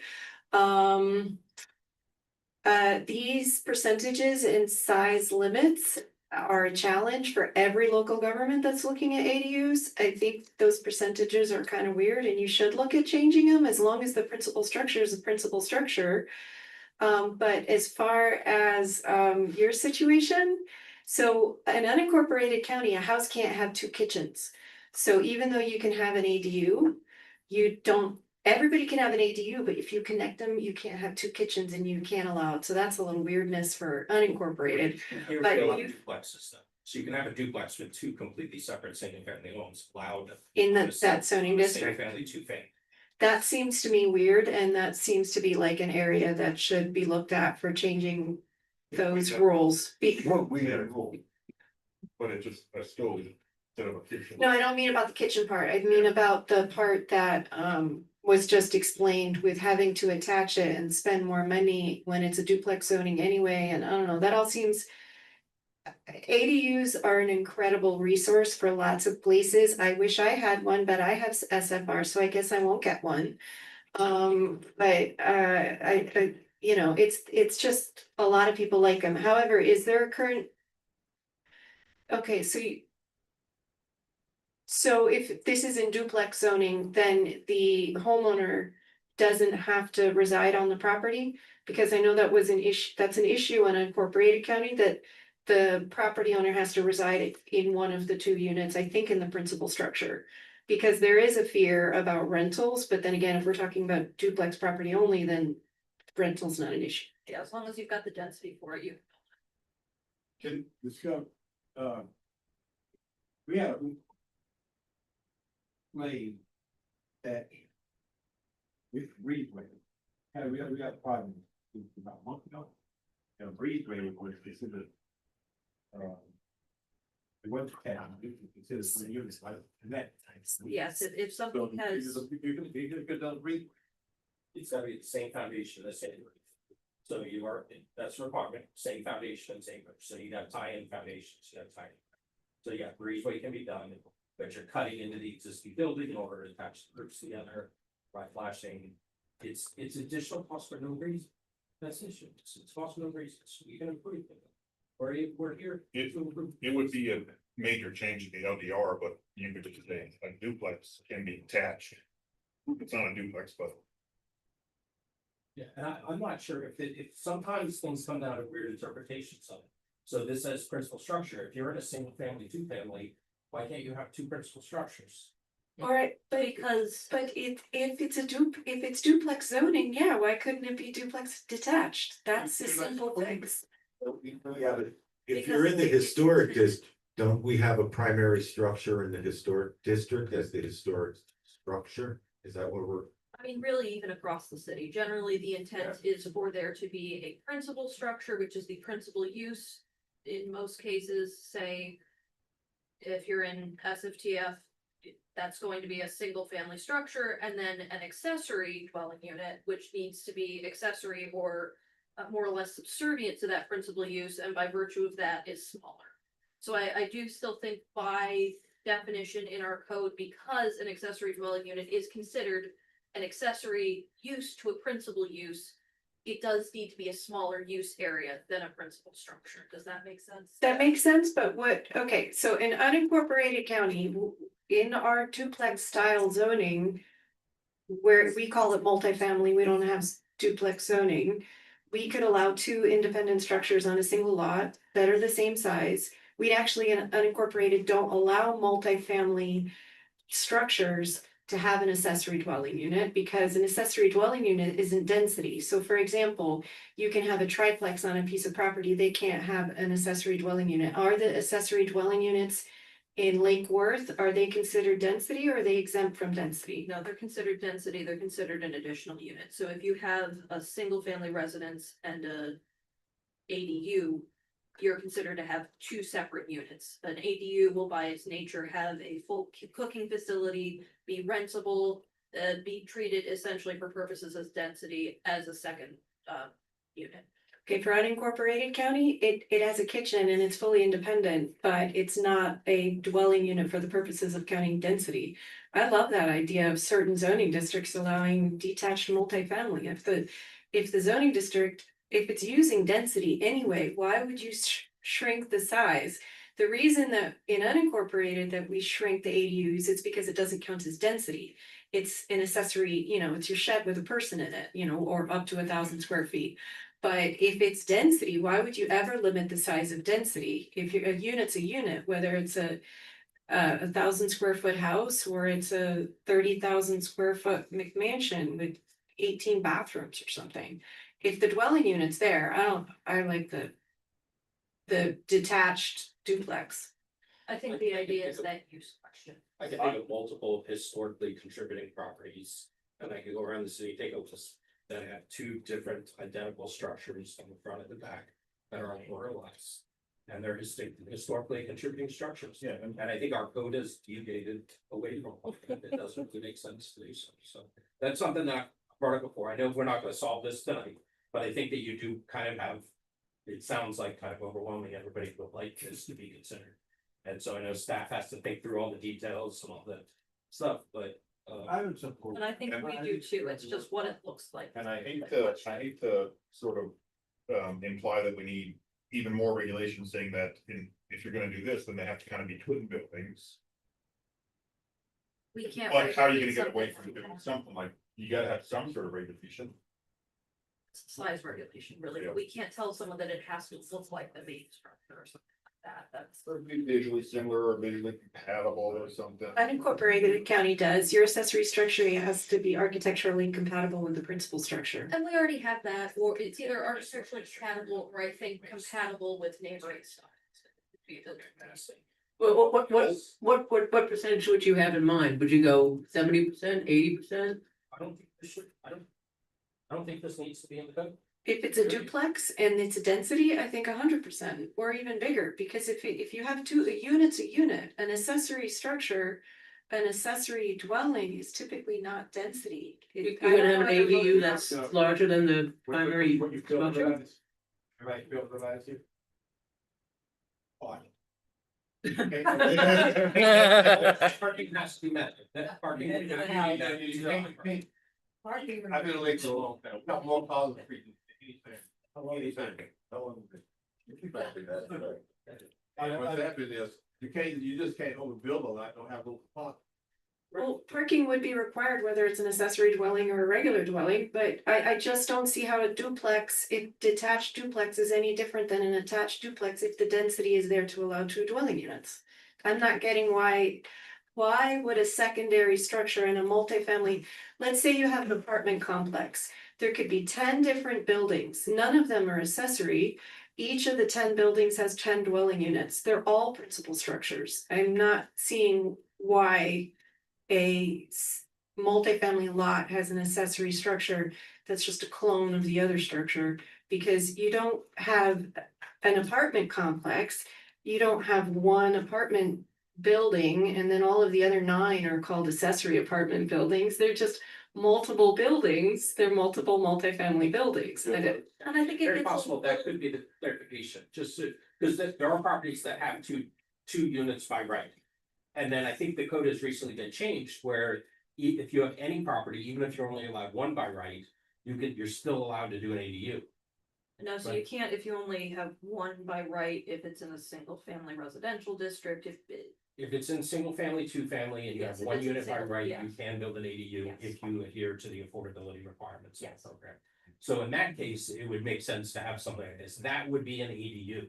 But if you are in a single family, two family, and you're building 2 detached units, both of those are primary. You don't have an ADU. Your guidance is noted. I think we're gonna That's- need to have a long conversation. Yes, we are. I just need to draft something and bring it forward. You know how like on Lakeside, you have like so many lots that are set back and these people obviously have enough room.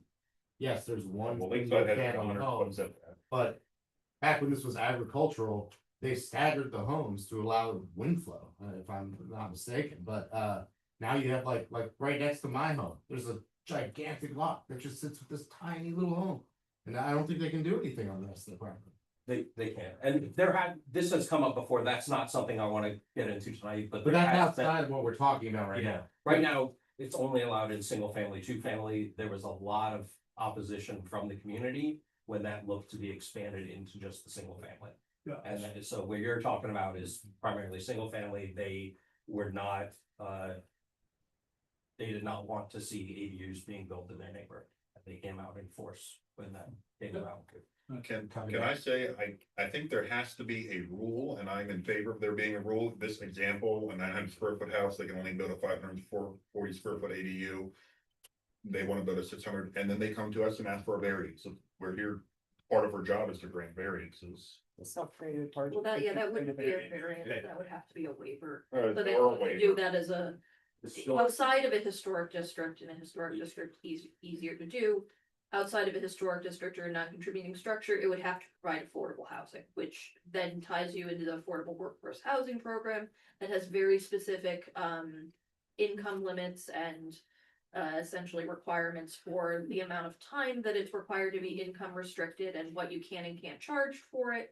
So it's possible to get an exception outside of contributing historic structures, but it's much harder. So I think that's why PZB maybe has a little bit more of a struggle with it than historic districts do, because most of the ones you've seen, we very easily grant it because we have that mechanism in place. Because nobody's building a 700 square foot house now, and then trying to put a 500 square foot ADU on it. I really think the code should be changed not to call a dwelling unit by right an ADU. That's just because it's detached. I don't know how the city's gotten away with it for this long. If you have density that's allowed to be shrunk in size, when you have that density, it's not an ADU. Most places, accessory living quarters are not typically density. They're not assigned through a future land use plan. density. I mean, it's got the whole word accessory in it. It's not your dwelling unit, and that's something that you guys really should look But at it also changing. has the words dwelling unit in it, so I will say, just because unincorporated does it that way. Oh, I'm not talking about unincorporated, I'm talking about the term accessory. Industry-wide accessory dwelling unit is not density. This is a I unique. think that's a little bit of an overstatement, but we. Okay, we'll see your packet when you submit it, cause if you have by right 2 dwelling units to have them attached and have, don't have a limit on the size, detaching it shouldn't necessarily sever your ability to build pursuant to your building coverage that you can build. And I'm just saying, I'm looking forward to seeing your research and analysis and presentations on this topic. All right, thank you so much for this is good discussion. I do want to move on. Yes. Accessory structures, I'm not sure if Lisa knows about. Accessory structures. So we also have another item that's accessory structures, which it sounds a bit similar to your experiences. That doesn't count towards density. It doesn't have a kitchen, a full kitchen.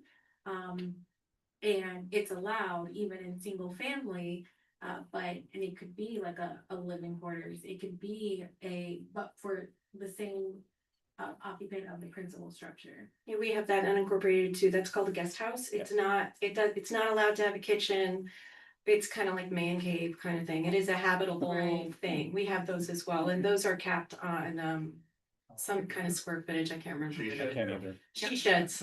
We have another cap on that too, but I wasn't sure if you were aware that we also have accessory structures. I did not, The discussion. I did not know that there was a detached habitable structure allowed. He's good. But not a separate rental. That's all right, That's build the one. distinction between an accessory structure and accessory dwelling So they get caught. unit. Well, they shouldn't be doing it to begin with, whether or course. not they get caught. You should be doing things even without the watchful eye of code. You wanna go back? You line it up. Okay, for the third time, let's move on, please. Thank you. We're gonna talk about front yard impervious requirements. This is another discussion we talk about a lot. We let's see, we have a LDR section that for various zoning districts, required for residential districts with the exemption of, MH7, as well as MUE and MUFH. I believe it is an MUFH, the front yard landscape requirement, but we have a front yard landscape. What is, can you just briefly explain those? Yes, so we have a code section that says, provided however, that 75% of the front yard area shall remain pervious and be landscaped. So we treat the front yard of the property has a landscape requirement. That means, impermeable surfaces, the maximum in the front yard could be 25%, because we have the 75% landscape requirement. So we deal with this a lot. We are seeking guidance from the boards to see on whether we should explore modifications to the requirement. We have received, planning and zoning has received variances for this, for properties to exceed the impermeable surface in the front yard. As you know, it can be limiting to parking, because there is a landscape requirement. So for staff level, you see variances for this, but at staff, we also hear about it quite often. About the landscape percentage is high, and there are ways to design, and we help people. Parking ribbons, we recommend that, or we have special specifications of how wide the parking lot can be for certain lots. So we walk applicants through that process, but it can be limiting. So if we think about changing that percentage to the front yard landscape requirement, it may reduce variances. It may allow additional parking in the front yard, and for staff, it may be easier to help people as well. But the con of it is The landscape requirement is intended to reduce the overall heat island effect and provide adequate green space in the front setback area. It also prevents properties from loading their allowable impermeable surface that the entire parcel has all in the front yard area. So we are discussing potential options such as reducing the requirement or the percentage, allowing the flexibility to permit permeable surfaces to count towards this requirement. Currently, that's not allowed because of semi-permeable surface, if you're familiar, like a concrete or paver, it's not considered landscape, so it doesn't meet that landscape requirement. So that could be something else you can consider if you want to consider semi-pervious surfaces to count towards this. And we can also allow potentially relax to multifamily uses to have more or less landscape requirements in the front yards. So we care what happens in any of the other yards? What do you mean? I mean, the backyards or the side yards, is there any restrictions on any of? So every property has a certain maximum impermeable surface that the overall parcel can have. This one's a little bit different because it's specific landscape to the front yard. So the overall lot does need to meet the impermeable surface. Your thoughts I saw some landscape. for the front yard? The code section that's Percentage of. Yeah, you got it. We're asking for the percentage. Should the percentage be reviewed and possibly reduced? Yes, That's what we're asking. Yes. Okay, Yeah. So yes. This code change came about within the last 10 years. The code used to say that you had to have either 25% or you could only pay, you had to have. It used to be, obviously, used to say 25% could be paid, or you had to meet a minimum of 900 square feet of landscaping. Wait, now, you already, And you so- already good at, you already good at the landscape plan. What's that? You already good at the landscape plan. Where's the landscape plan?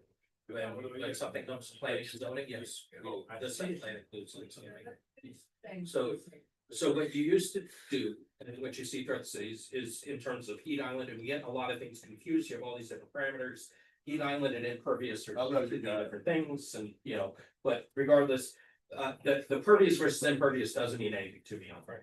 That having gravel for a driveway or having concrete, I think gravel is driveway, it's cheaper. And it looks, No. it drives things It's a down. nice peak road. Yeah, it's a nice barn. It's trying to get weeds torn up in it, it's just not. I gotta tell you, So at least you guys reviewed the package. What they used to have for the code was you could set your house back further. To have more green space in your front yard, and if you met that 900 square feet. And still have your driveway. Then you can still end up driving. So the city then changed the definition of front yard. To say only the first 20 feet of your house. And the city is kind of enforcing that minimum setback more as a build to line. In a lot of cases, when people come forward, they're encouraged to move the house to that as a build to line. And I don't think that's, we don't have to get into that, but I don't think that's really appropriate. When you walk down our streets, you do see a lot of houses that jog in and out and force everybody to build to 20 feet. I think changes the character of the neighborhood. I think the modern trend is to build as big of a house as you can on a lot. You're limited, everyone is going to, but you can put that, you're only building what's, if you're a 50-foot lot, you're at 35% of the total lot can be building area. For building coverage, yes. Yeah, so you're down to 35% of your lot can be building coverage. Do you So, have you have room to set it back to do that. There's a lot of ways to look at this, but right now, what ends up happening is we have parking issues in the city. And you're very, very limited on ever putting a driveway in front of your house. Even if you have a 50-foot lot, you're allowed 12.5 feet of pavement. Which means if you put in an 11-foot driveway, you have 1.5 feet for a sidewalk. So now what they're encouraged to do is put in the 2 parking ribbons, landscaping in between, and they end up looking like, and it doesn't, it's not actually benefiting anybody. So Do you have? What value mechanism? Green space mitigation. That they can get around. And. Rent offside fund. And they pay the mitigation fee. It's expensive, moving. No, only businesses can do that. On that topic, I would like to see the prior code and the analysis of why the code was changed and maybe go back to the future of what that prior code was, if it was working and what were they thinking of why it changed, cause I know J Street, North J Street, those are sixties houses, but they don't have 75%, and if that's a requirement that's triggering variances, I would like to see an analysis before committing to any kind of change. But at minimum, changing a variance to a waiver, because the whole mentality of having a variance versus a waiver is both are things that an applicant can just not want to do it. But a variance is that it can't be a self-created hardship that was mentioned. And a waiver is, I know it was described as a thing that the city's getting, but other local governments use waivers as a technique to get around a high ideal standard of code that were set by prior boards and prior staff as an ideal to achieve. But the waiver sometimes is a mechanism that allows, okay, well, maybe it's not an ideal, perfect situation, you can get around it. But I don't know, I would love to see the prior code and then what the current code is and an analysis of staff and maybe the draft language that they think to address that. It's hard for my brain to wrap around 75% and 20 feet is not a lot for your car. And if you have 20 feet as a setback, you can't have landscaping at the end of the driveway. I'm a little confused on that, but. Okay, so you ever had to egress sidewalk when heads onto the property, of course, they have enough pocket space for them. That called a balance side, you ain't that in mind. That's like an egress pocket. You see one of those? I'm not sure. It wasn't with property. So are there any other comments or questions on this topic? Yeah. Really just in answer to you, the problem with the prior code, it was not perfect either, because there was no modification to the 900 square foot, depending on lot size. So if you were building in an area that allowed multifamily and you had 200 square feet or 200 feet of frontage, it still allowed you to just put 900 square feet of vegetation across the entire campus. So the code did need to change, but the way that it changed, I think, became overly restrictive. Does the city allow backing out parking spaces? Cause for multifamily, cause we don't in unincorporated allow that, and that's always something Wendy keeps bringing up like all the time. Do they allow the back out? Yeah, we do, but it's got a 20-foot requirement. So it Back out varies. Certain zoning districts require a forward exit from a parking lot. But for single family, Wait, it a doesn't require, but unless it's. Right, but we were just talking about multi zoning, right? You allow, wasn't that thing? The landscape requirement. Yeah, wasn't that the multi zoning? It's in 2 multifamily or mixed use districts and the residential district. All residential. I have a suggestion, no one can like. In certain districts, the on-street parking is allowed to count towards the parking. Correct? Which district? In certain districts, That's Mixed use. multifamily, Mixed use and multifamily, but not in single family. not in single family, cannot count towards their required parking. Can you look into that? Because look at So that that. means, No, that is. in single family, you can't, if you don't have a driveway, you can't build anything? We need some sort of. That's correct. If you're building a new house in Lake Worth, you have to provide off-street parking. Well, I got 2 things that no one can like. I think that if it's a street that has on-street parking and single family, you should be able to count that. No, I'll let you discuss that. no. Yes, he does. And I also think that you should be able to count the spots in front of your driveway as parking spots. But the new method. There's new methods. Be parking in front of a curb cut. You know, It is my curb cut. You still should be parking. You got a ticket. Okay, but. I know someone who got a ticket and for here's my parking in thing- front of their driveway. Here's my thinking is, if I've got a curb cut, no one can park there. If I've got no curb cut, maybe because I'm not conforming. When I'm not parked there, someone can. But if I got the curb cut, whether I'm there or not, no one can park there. Yeah, but somebody gave somebody a ticket once. I don't know if it's a PBSO thing or I don't think it was a municipal thing. you can get a ticket. Yeah, you can get a ticket, that would require a change to the LDR and, an ordinance as well, but I think that should be allowed. The city has to be, the city, I don't think that, like you said, it. We'd have to tickets would be given out. We'd have to recommend, By PBSO, and I can't even begin to imagine how we would do that. we would recommend. If it's a state traffic law, you can't change it. Oh. Okay.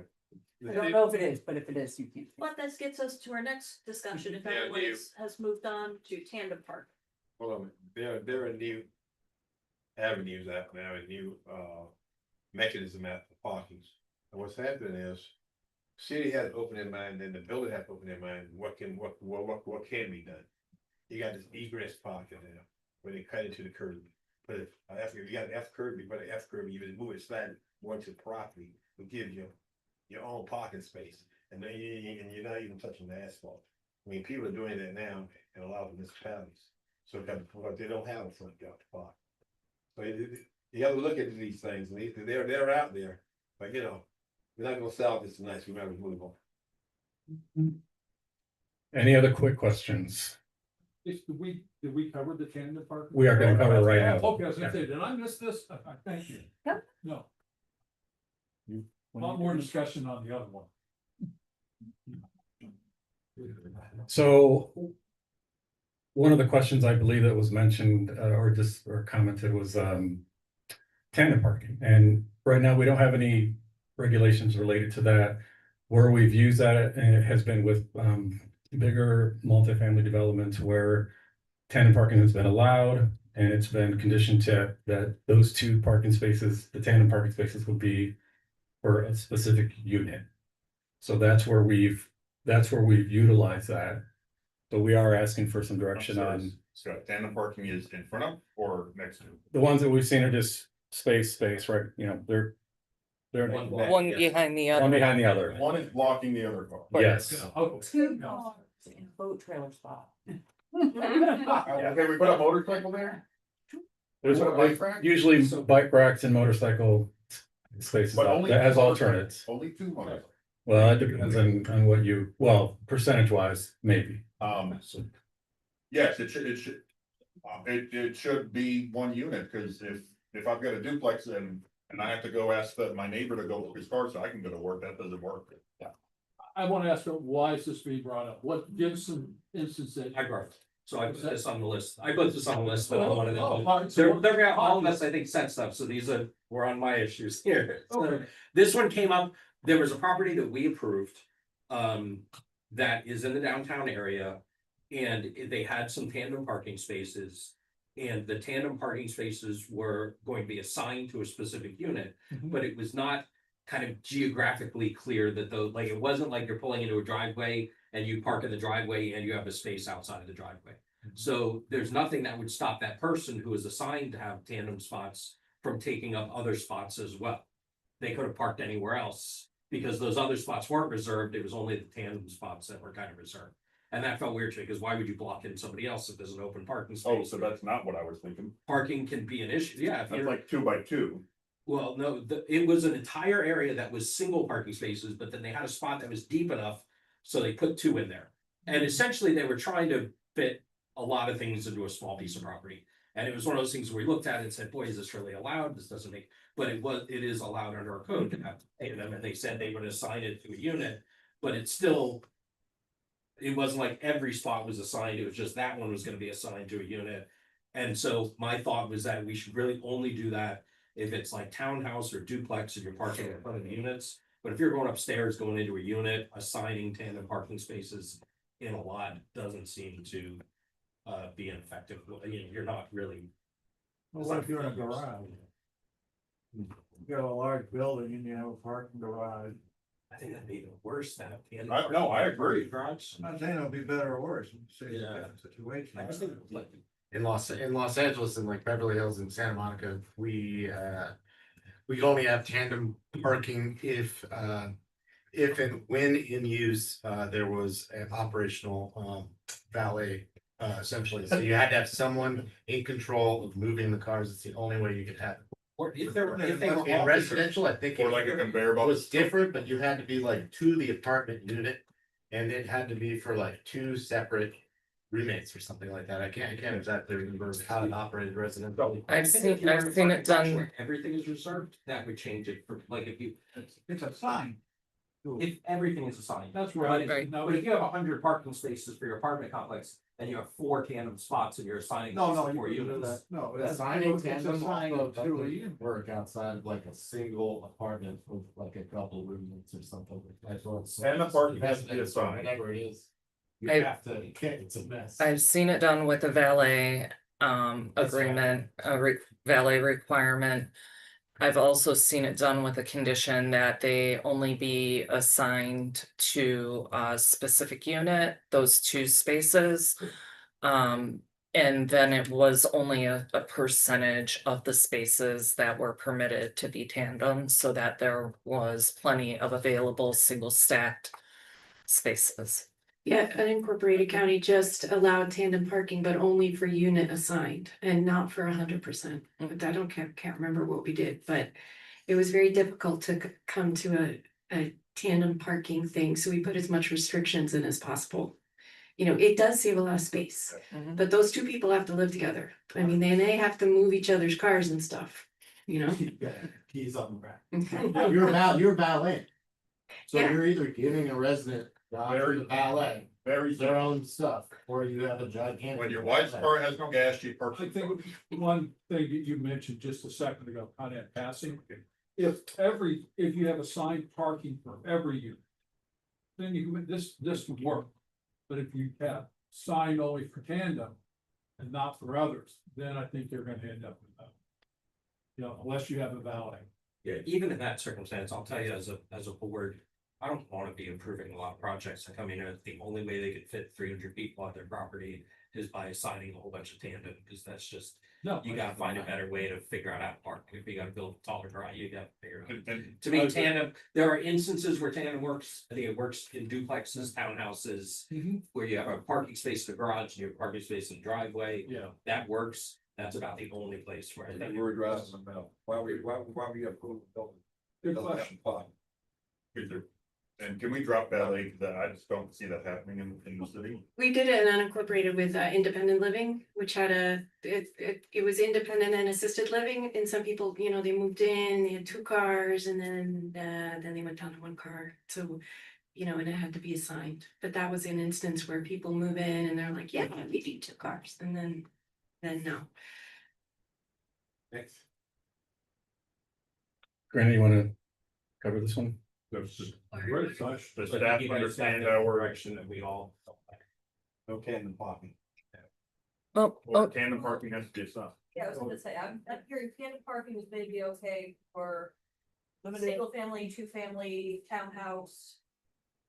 Assigned to unit applications, but not really any. So Just I've We how we approve tandem. the commercial tandem parking that I'm referring to with valet was only in large garage scenarios, okay?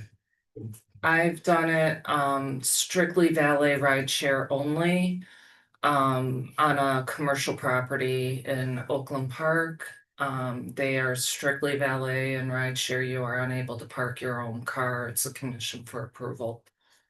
I would think that makes sense. If somebody who's putting in a really high-end restaurant somewhere in the city, and they're gonna have valet, and they want to do tandem parking in their lot, and we have to approve it because they needed 35 parking spaces. So we have valet, I think that. I have a problem with that on valet. They have the point. I think it's worth looking into and then staff brings something back. I'm very excited to hear about gaming arcades. Who wants to take this one? Yeah, Okay, so I know planning and zoning board is, yes, we are. so. Well, I watch your meetings. Okay, nice. So as you're aware, we've been dealing with this lately with the pool tables, with coin operated pool tables. This can also be for arcade games. And those type of uses are associated to indoor recreation uses. And the indoor recreation uses cannot have alcohol being sold at the place. So we had to get creative with previous use approvals where their pool tables cannot take money, we can't charge for it. No point operation. But from experience with the planning and zoning board, there has been some interest in allowing the portion of point operated machines or machines, gaming machines where you take money and also allow alcohol. That rule or that requirement to separate that has been in the code for a very long time. Back in the days before, a long time ago, it was to separate the, you know, what could be as like gaming or potentially gambling with alcohol. So there was history of that in the city, so that's where it originated. We know today there are gaming bars, there's different alcohol related uses that have gaming. And so we wanted your thoughts on that. What was the intent of the gentleman? So again, this, I know probably other people brought this up, but I definitely did. So if this is the language, because we didn't really have the language last time that we were reading this. And if this is the language, I think that on the one that we considered, which was a point operated pool table, that should have been allowed. I don't see how this code excludes that. This code is specifically referring to games which may entitle the person playing or operating the game to receive points or coupons. So that's what makes it a gambling thing, and if I agree, because what I don't want to have is those like the new big slot machine things where people get tickets and they go and change them in for an Amazon gift card, and it's really just a gambling place that are popping up in strip malls around and are kind of very Really shady. Basically, it's a coin operated slot machine, but you don't win money, you win coupons. Just like really crappy airport casino. Yeah, bad. They're not, those we want to exclude, I agree, and I think this. Arcades been around forever. I don't Arcades been understand the around problem. forever. It's where you insert a coin, slug, token, plate, disc, or any other manner that to allow you to use the game. And whether it registers a score or not, or it is based, the operation is based on skill or chance or both. So you're reading a different code from this? I am reading the definition. In code. Yeah, we're good. It's from the code. I'm confused. Another section. So. That language on it. An arcade, what was I'm so confused on this one. There Is was it a pool bar, table? there was a bar that was opening up that had coin operated tables. And they were told that the only way that they could have them is if they were free, they weren't allowed to have coin operated pool tables. But I don't see, They're not what all exist. I don't see how that definition that was on the screen a minute ago, that's for a gaming arcade, not for a pool table. You're not gambling, well, you're not officially gambling if you're playing pool. That's what he wanted because the. Right, so we didn't, pool we weren't table was given that shoehorned code, because into we the- didn't have What it in there, definition so is that? we relied on staff. It sounds Oh, like there may be a different definition in the code that wasn't just on the screen. Let's just state law. This may be an issue where we have to fix something in our code. I think we should fix the code to not consider a pool table an arcade game. Also, like, What is how does the the name Fun of it? Depot exist on 10th? They don't have alcohol. Yes, they do. Yeah, they have do. a full freaking bar with people that are You operating. can have cocktails with your bowling. You can bowl, you can, what's the name Are of they it? gonna make AKs, Or pinball game rooms. Are they not performing? I mean, how do they They- exist? they're Honestly, being we're held. worried about a pool table that They're takes sure. 50 cents. They're not gambling. They're just gaming. But you get tokens there. So. But yeah, that's the interesting part about the Fun Depot. They have, Oh, you do yeah. get tokens and prizes. That's interesting. Didn't think about that. But that's. Here we go. I specifically wasn't calling out anybody by name. Ah, sorry. Oh, I'm sorry. No, you're right, Well, it does need to get To fixed. Dan's point, Here we go. we had a particular thing come before us, and Dan brought up about the gaming thing. So you know. it's in chapter 14, which Lauren has pulled up now, if you are paying the machine to play it, whether by real money or fake money, you have to pay the machine to use it. You cannot serve alcohol on the premises. And that is not, That's that's not the the, primary purpose though. So that's where we got into what was the primary purpose, right? So I'm reading. That's the definition of what it is, and then in the definition of business for tax receipts. Yeah, in the regulations, it says no licensee, proprietor, manager, or employee shall permit the consumption of alcoholic beverages within the licensed premises. I think that needs a revision because pool halls and the pool and beer go together and they're not an arcade. But some pool halls, you go in and you play the tables for free. You're allowed Those to are sell pretty few alcohol and far in- between, yet most charge. You gotta rent the queue. And That would fly way around it.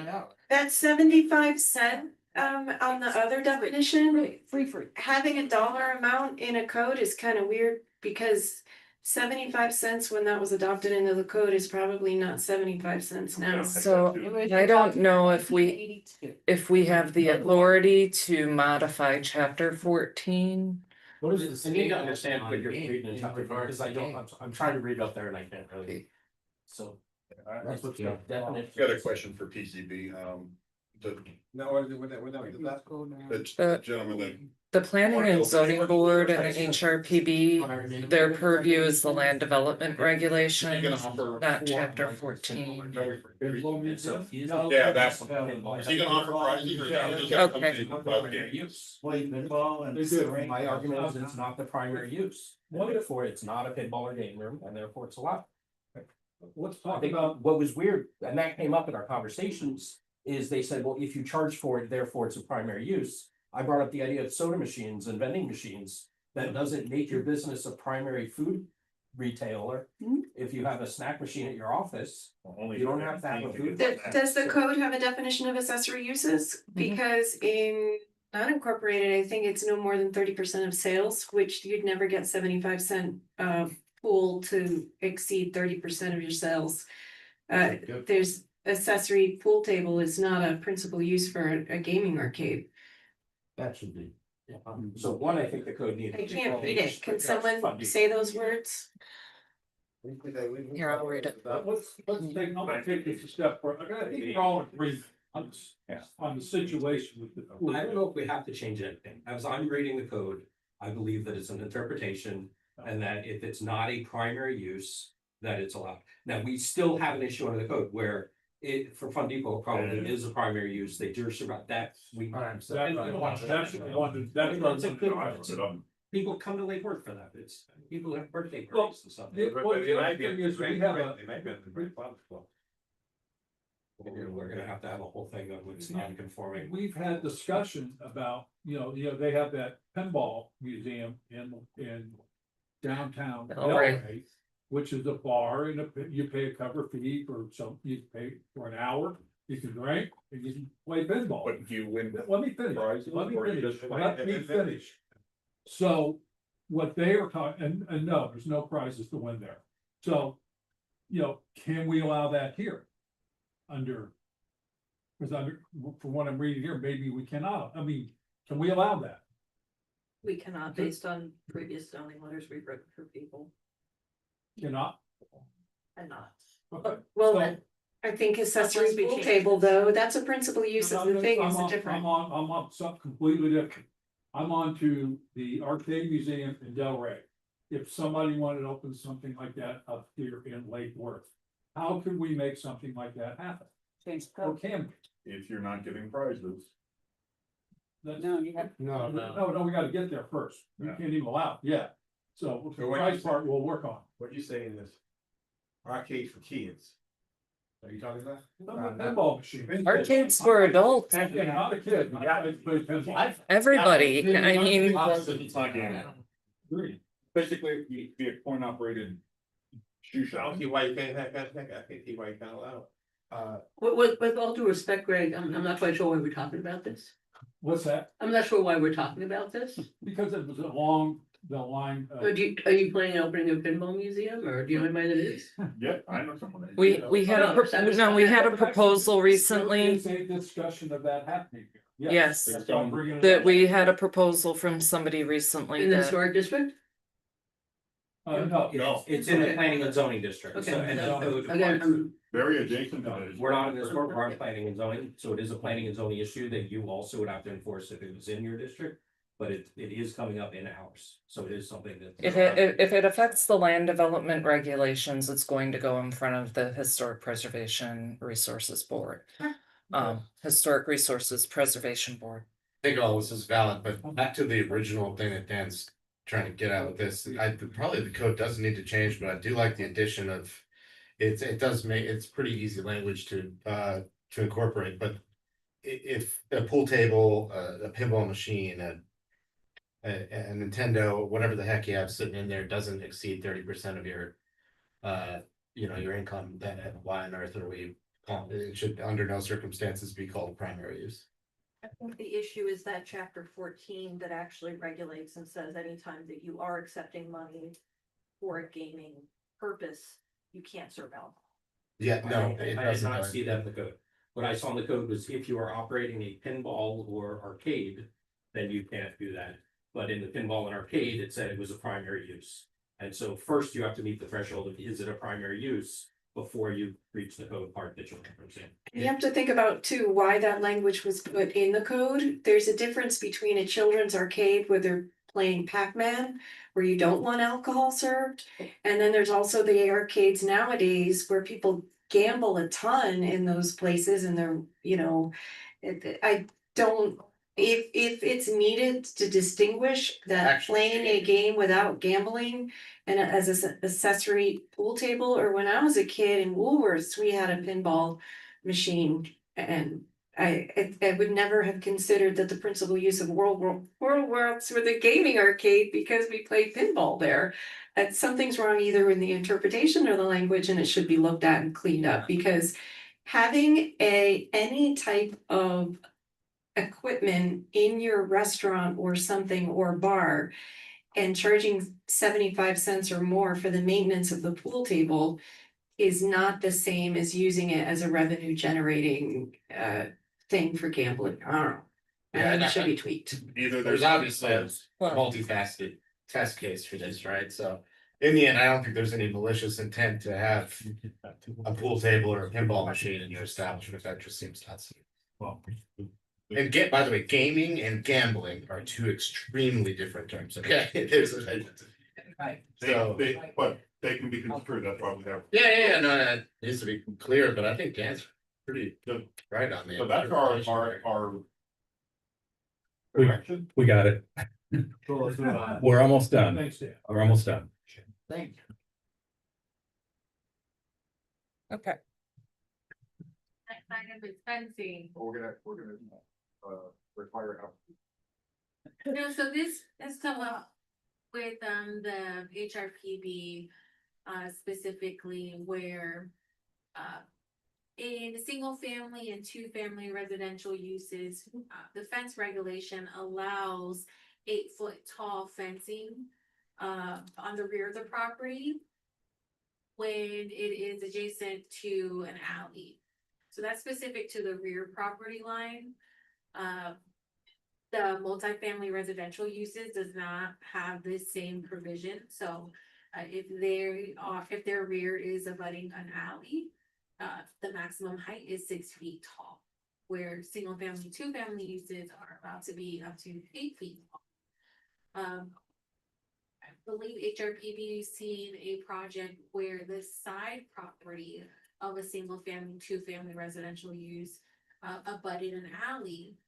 And the side fencing requirement could be between 4 and 6 feet or up to 6 feet tall, and does not have the provision to allow an 8-foot tall fencing when a side alley or the side property is abutting an alley. So we wanted to bring that up to you to see what that can look like for future, if there's any changes we want to do. As I mentioned, multifamily residential uses cannot have 8-foot tall fencing at all, where single family, two family uses allows it when it's rear to an alley, but not the side alley. I would like to see, why is that changed like that? Did somebody do 8 feet for single family and forget about multifamily, or was there a logical decision when this code happened? Because back in the olden days, I thought even adjacent to an alley, it was 6 feet. Do we know how long it's been 8 feet for single family? I think we need that kind of information in order to make an educated decision on what's appropriate. Cause I was shocked when my neighbor put up an 8 foot fence, and of course we checked the building permit records, and he did have a permit, cause it's okay, but I don't know, that's my personal opinion. I think I would have to understand what the thought process was when they got different. codes. Sure, we can do that. Yeah. I don't know if anyone else has any thoughts. Aside from the research, finding out how this came to be, how does the board generally feel about looking into this? I think we should look into it. I think the case that came before our board, it had to do with the it wasn't an 8 foot fence, it was a 6 foot fence. It was an 8 foot. Somebody built an 8 foot fence and only a 6 foot fence was allowed. And then we had to decide whether they could have a variance. I think if you're facing an alley, it doesn't matter what side of the house it's on. So I think that particular permit was approved for a 6 foot fence and they installed an 8 foot fence. Yeah. But, yeah, I got no problem. If the side of the house is facing an alley, no problem. Past the setback line. I know that was an issue. Agreed. Story. All right, great. Okay, Let's move on. There's one thing that, sorry, Yes. this wasn't on, I just have to, so. I really do have a problem with the large concrete walls that are being put on the property line. When they're digging a foundation, and in order to dig that foundation out, they're compromising like 2 feet of the neighbor's property. And it's not the same thing of wall, it's not the same thing as a fence. I think that if it requires a foundation, there should be a setback, even if it's just 12 inches or 18 inches, but you should not be putting and especially, I've actually seen, I'm not gonna, again, call it out, but I've seen where the wall is on the property line and it's in the center of the foundation. Maybe the foundation is sticking about 2 feet into the alleyway, of city on the property. Well, building. yeah, I that's think a that good should be looked point. at as well, because I have personally underground utility lines, and if my neighbor put a fence in that needed to dig up 2 feet into my lot, it could compromise I think that should be changed as well. That's crazy But that we someone could couldn't- dig your lot. Yeah, we shouldn't have approved those permits with the need for them to excavate on the neighboring property without a temporary construction easement. And they're not. Granted it's not from that the they're neighbor. Sticking on, it's just that Florida sand caves in, so they dig their trench right on their property. And then all the dirt caves in from the neighbor, because they're right. Yeah. And you're saying they're putting the footer outside of their property. that's one example, but that shouldn't have been allowed regardless. That's not. Yeah. But, yeah, you get into Building structural not details, reviewing which you don't these? have, it's going to be, but. Do they review walls, like concrete walls? Yeah. On the property, not everyone does. Doing a cantilever footing is obviously much more expensive. But Well, But if putting you shit down- you wanna put a wall up on Do you want- your property, then you can pay it. Well, you've got another whole element now coming up on the subject. Yes. Is now when you're raising property, and you have to build a retaining wall. You know, right now, it's going right to the property line. So like one frustration to me, pour out the neighbor's fence to put in their wall. Even though the fence was on on the neighbor's property, they took the fence out, put the wall up. And then I think, I think that'd be cool for a I lawsuit. think what we should be, more. Then you would have to set things. 5%. Yeah, we need to have setbacks for. Oh, that's good. Retaining. But yeah, I'm with it, there has to be a setback. There has to be, a setback. And I think So it's only. we've had, this has come up before too, I think we brought it up with the overall raising of the lots. That, I think that needs to be looked at as a whole separate thing, and you need engineering involved in that. Because there is topography that flows if somebody is building a retaining wall at the alleyway in order to raise up their property, now all that water can't flow in its natural direction, so we're gonna need an elevation. We don't have anything for the entire city showing the water flow, that is a big thing, we are probably very good creating some very big problems, right? And one thought on that setback, and I'll stop. If you have 2 properties that have to be raised up, and you have a setback, now you're creating an alleyway between 2 walls. The whole thing needs to be, the whole idea of putting up a wall and raising a property needs to be looked at. In terms of what I it's agree. impacts. Great, Well, Yeah. And if you had 2 adjacent properties, that you wanted to put, you had to put a footpath. Then you're creating an alleyway. Might have it backwards. That first of all, that first one, That's good. You only think they're gonna list two. No, they would fill in two, is what you're saying, is you wouldn't even build a second, you know, fill it. Okay, right. If they put it up at the property line, but not if they had a five. Okay, I'm just gonna interrupt you. I thank you for that discussion. We just have one item left, which we're probably not really gonna get into tonight. This is a comment that was made related to maximum base threshold. And it's a sustainable bonus reference to the comp plan. And right now, any discussion or changes we would have to, on this one would probably have to be at a later time, and we would also need to do a comp plan amendment. Just wanted to be defined. What is Okay. the term, the undefined Yeah, term, what- code, what is that's it? very critical. Not defined? It may be defined in the comp plan. That's, I think, It exists in one place and one place only. That's Which district that is? It's not in the table. I can talk really quick. I'll go very fast. Okay, so there is when you do a project under the sustainable bonus, you receive a bonus above the maximum base threshold. That's how it's defined in the code.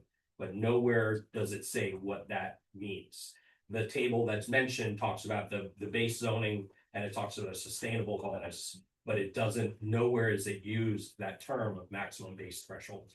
So it's left up to interpretation of, does that mean column A or does that mean column B? it's And- the base density permitted in the zone. The base density permitted in that zone without any bonuses. But- Cause the sustainable bonus gives you a maximum, a threshold, maximum threshold of permitted height. And a maximum threshold of permitted by right density, but then we have all kinds of bonuses above that. It's the base threshold of height and density, which is 2 stories. And then the density based upon the zone, whether it's MF20, MF30, MF40, MF50. Problem occurs when you have a zoning district that has different land development regulations depending on where it is. So you have a single zoning district that means something completely different if it's here or if it's here. Mhm. And that creates a big problem because now all of a sudden you're in the low impact area, but you're getting the bonus on top of the large structure. And it just, and you're using a term that doesn't make sense. And it's just confusing enough that it needs to be addressed. I don't disagree. I struggled with that Very first. initially. Came to that came. Mhm. I'll remember. Okay, any other questions or suggestions? Thank you for coming. Great job, guys. Thanks for doing this. Thank you Thanks doing for everyone's time, appreciate it. If there is support for another joint workshop, please let us know. Yes. Yeah. No, I think. You don't have to come. No, no. Hey, you signed up for this. No, but I think we should have our historic report.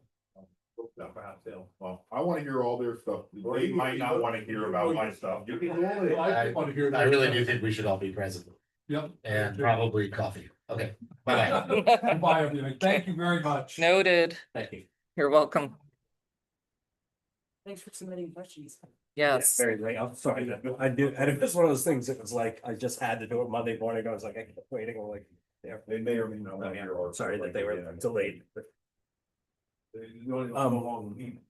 that, so the only one that wasn't in there was that whole thing that I looked at for the areas where we have.